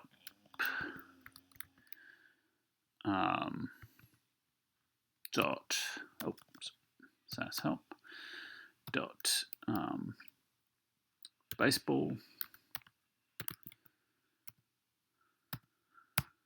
and we'll call out file Now I need to look up this location here, just for my example. I go to the properties here, and this is the location on the server I'm using on demand for academics. Out file equals, I need this to be quoted, baseball.csv. Okay, and you need to use dbms equals dbms equals. So if this is an XLSX file, it would be XLSX. If it's a CSV, it's just CSV. There's a lot of options here. I'm not sure of all of them off the top of my head, but these are the sort of default options you want to use, and use the replace option as well, in case you've read this in using the same export procedure once before. Okay, and I'll need a run statement too. And so, looks like I have an error in there. File equals or table equals must be specified. Oh, I'm sorry. I put an extra. This is actually fine, but I put in a semicolon here before I should have. So these are options on the export procedure. Okay, cool. And so now I've created my CSV file. Not necessarily sure what a CSV file looks like if you open it in SAS.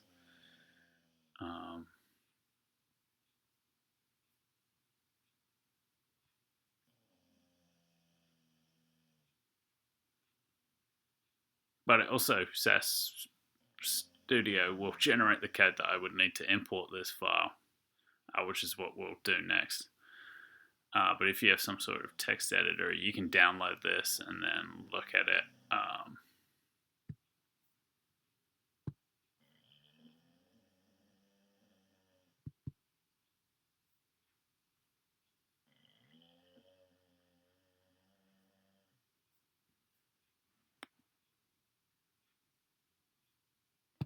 So there is downloaded file.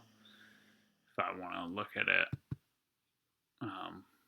whatever my default is, this is my default. I'm using a MacBook, so I think my default for a CSV file is text edit. So this is the file you kind of get. You know, if your default's Excel, it looks a little bit more usable because it shows it as a .xlsx file in a similar fashion. Okay, so now we're going to be looking at using the CSV file I've created here, using the import procedure to read this in. And as you can see, SAS Studio will generate that snippet for us if we want them to. But we'll just go ahead and type that out ourselves. Okay, so that was the export procedure. Actually, I'm gonna just put it in the other order, just so it's easy to follow. So these are the only two things I'll put out of order. So now the import procedure will have a lot of the same options that you use with the export procedure.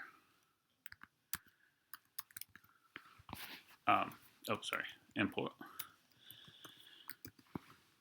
procedure. Again, you know, when you're looking this up in SAS Studio, it gives you a lot of the options and other information. Now, instead of out file with the import procedure, you're gonna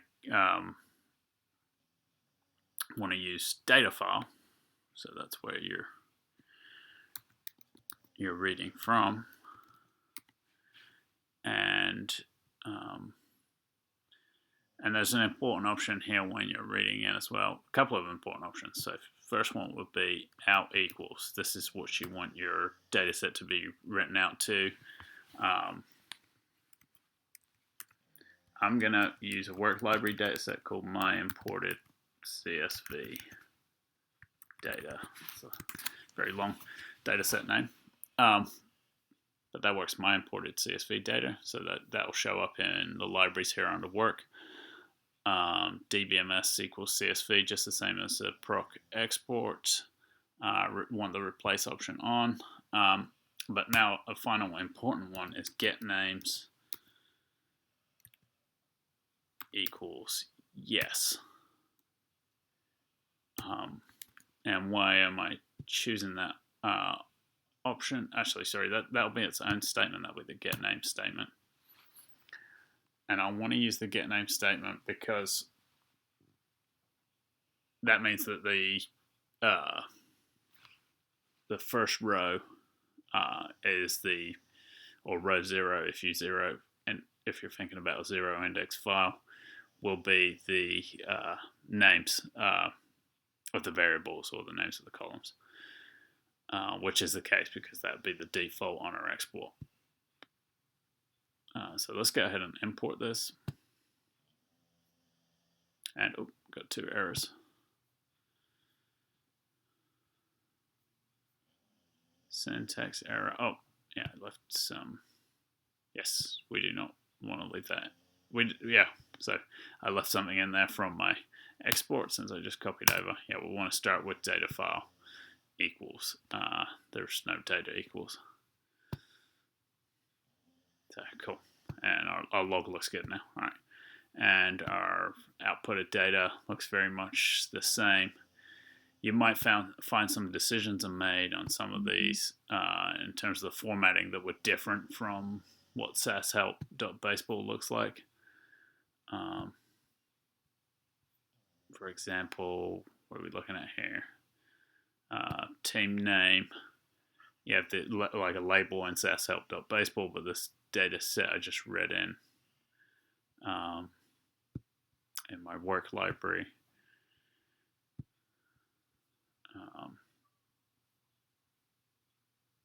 My imported CSV.data has the same number of columns and rows, but the formatting is quite different. Team just gave some default stuff. I guess the maximum length for the team name was 11, and it just gave these formats based on that. So, yeah, there's some differences there. Okay. Cool, but the certification isn't asking for much here. It just wants basic use of proc import and proc export. Right. So to use the live name statement to import an Excel file with the XLSX engine, we'll need to actually create an Excel file before we can do that.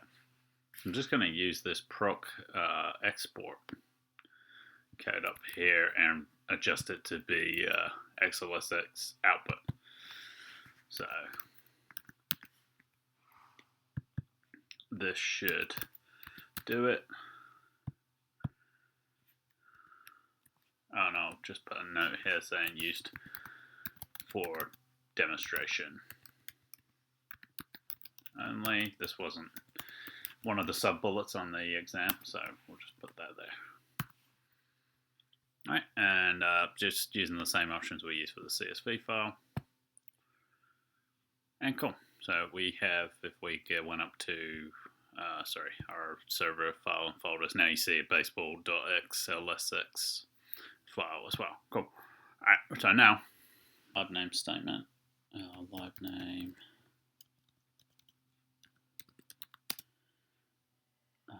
my XLSX, and I want to use the XLSX option here, which is key. So I can read this in, and it's going to be this file. So you might have multiple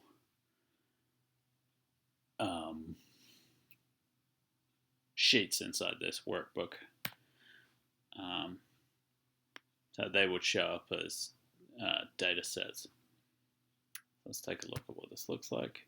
So the live name statement works, and let's look at the library that we called myXLSX, and you'll see there's a data set in there which represents a sheet that we made in this Excel file.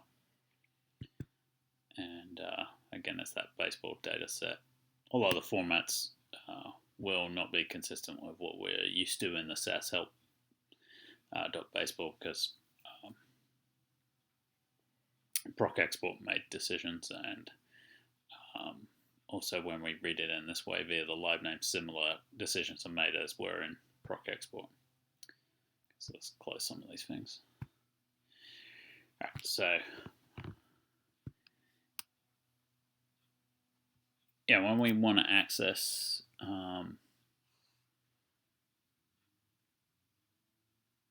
a data set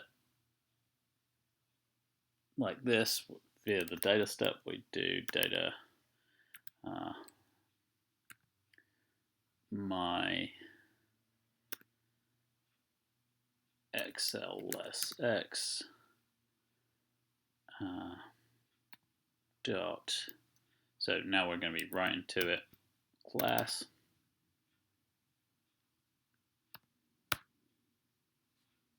and set SAS help dot class set.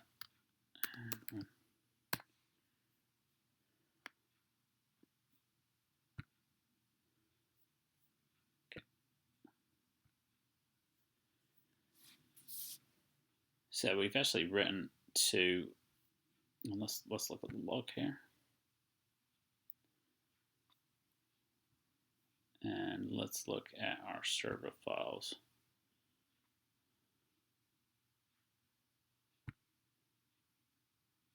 Okay, and oh, let me download this.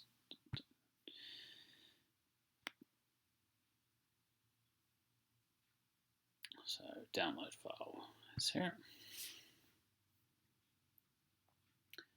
Okay, and if I click on this, let's take a look. I'm using LibreOffice to open this.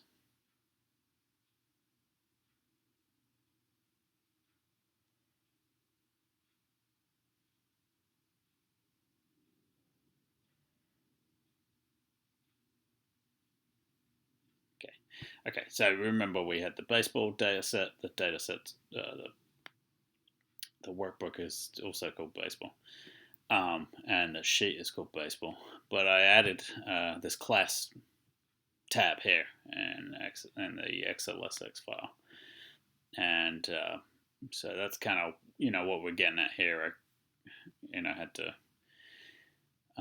create this file with proc export, so we had a file, but we can, using this live name statement here, we can add worksheets to it by making use of this. And you can see also by having that live name statement how one can access it. So in my libraries, we can access the baseball dataset and the class dataset from that Excel file. Okay, so that kind of covers it for here. I'll just put a note in here to mention we're writing out a worksheet to the .xlsx file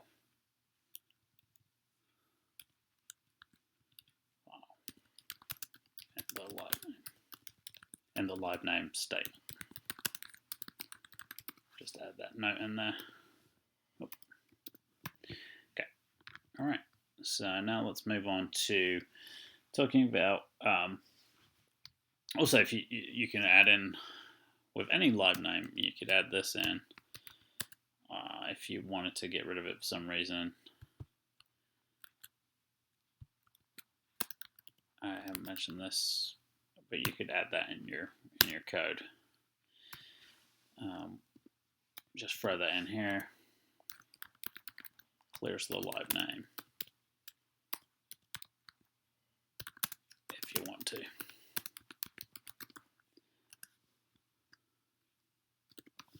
And again, that only exists in your session anyway, so a lot of times people don't necessarily use that.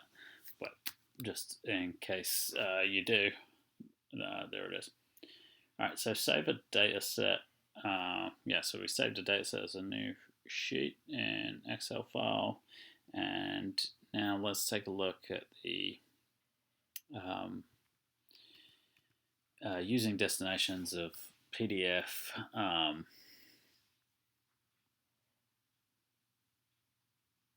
RTF and Excel. Very similar when you use ODS and SAS for generating reports. So you'll need an ODS statement. This is a global statement. So ODS PDF file. We'll just use that same path we've been using. So we can go look at what we're doing. Actually, we'll use the whole thing and we'll call it baseball.pdf.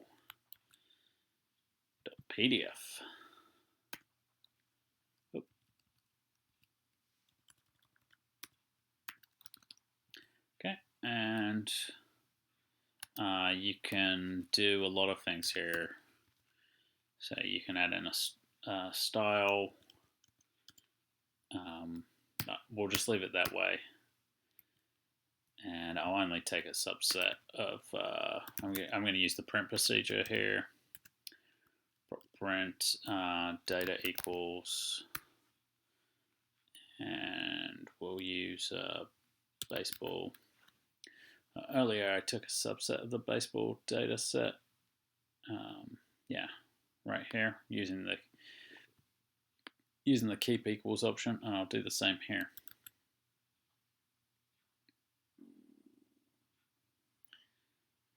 And so let's do that.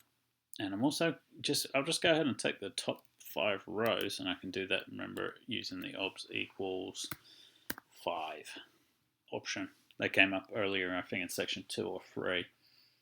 Just reusing them here. So let's use the no obs option so we don't have the row numbers in there. Okay, we could add a title.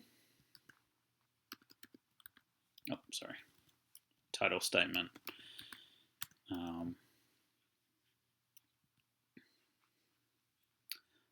Baseball stats report, and with semicolon, and a run statement.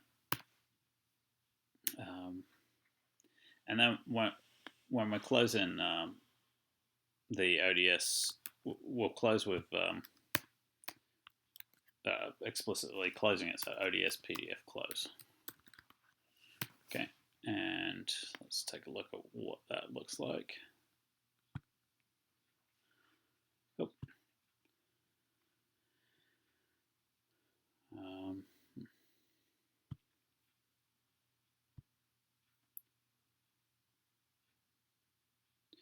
Okay, I didn't do file equals. Yes, a couple of syntax errors here. So first off, file equals. Second, there isn't a work library dataset called baseball at the moment, so let's use the SAS help one, which is what I think I was going for. And then that should fix our issues. Okay. Cool. So yeah, we see it print out in the log because we use the print procedure, but let's take a look at what we have in our server files and folders. We have a PDF now. So it downloads. And so this is what our basic PDF with minimal options kind of looks like. So, but that's all you need to know about how to generate a PDF file. And if you wanted to do the same for RTF, you wouldn't have to change a thing except the PDF option. So RTF is rich text format. Kind of ends up looking like a Word document. like a docx. So if you change those free places, you'll then create an RTF file. And so if I was to download that, I have to download it and then open it. So text edit, opened it on my MacBook. So this is kind of what that file looks like. And then to do the same thing in Excel, you'd have a lot more options if you were doing it in Excel. There's a lot of things you could do. You don't just have to do the proc print procedure. You could do proc freak that we talked about earlier. Proc report that isn't covered on this exam also does a lot of this. It's a sort of a fancier version of the print procedure, but it's not covered on this exam, so I won't use it in the example. I'll just keep it straightforward. Just want to show you how you do it. This is the Excel keyword here. Again, XLSX. Baseball, there's already a baseball, so I'm going to call this baseball new. You can add some style options here, or we can just keep it the same way as it was with the RTF and the PDF file. So ODS Excel close. And so if we just run that snippet, no problems in the log. We've got baseball new. I'm going to download it. And there it is, just my top 5 rows. Yeah, so pretty straightforward, just a really basic example of the 3 of them, but it's a very small section on the exam that it's giving us to look at here at the end.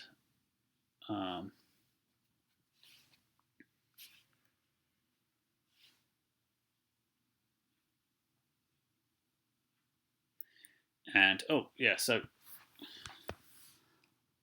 let's do that. We used, and I've moved the Excel one down here, okay? We used the file equals option for all of these, but we didn't use the style option for any of them. So we're going to redo this one. I'll call it new, and we can look at the difference between the 2 of them. I'll add some styles to this one. That's just one I know off the top of my head, but you can surely look up more of the options here. So I'm going to use the style equals option. I'm going to use plateau for the style. If I spelled plateau correctly, EAU, yeah, okay. And there's there's a lot of different styles in ODS that you can look up, and some of them are fairly useful in styling, giving your outputted file more style. So we'll just take a look at what this one looks like. And so baseball new, I'll download that.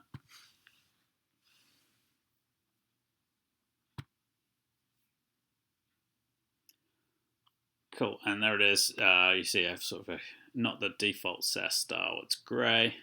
My font is Albany.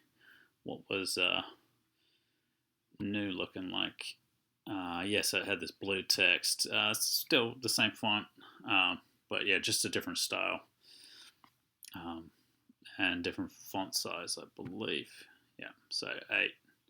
And so some of those styles will have some, maybe a more appealing way for you that you want your file to look like. And that was the last bullet in the programming fundamentals outline. This was the last bullet on the entire document. So we've come to the end of this tutorial.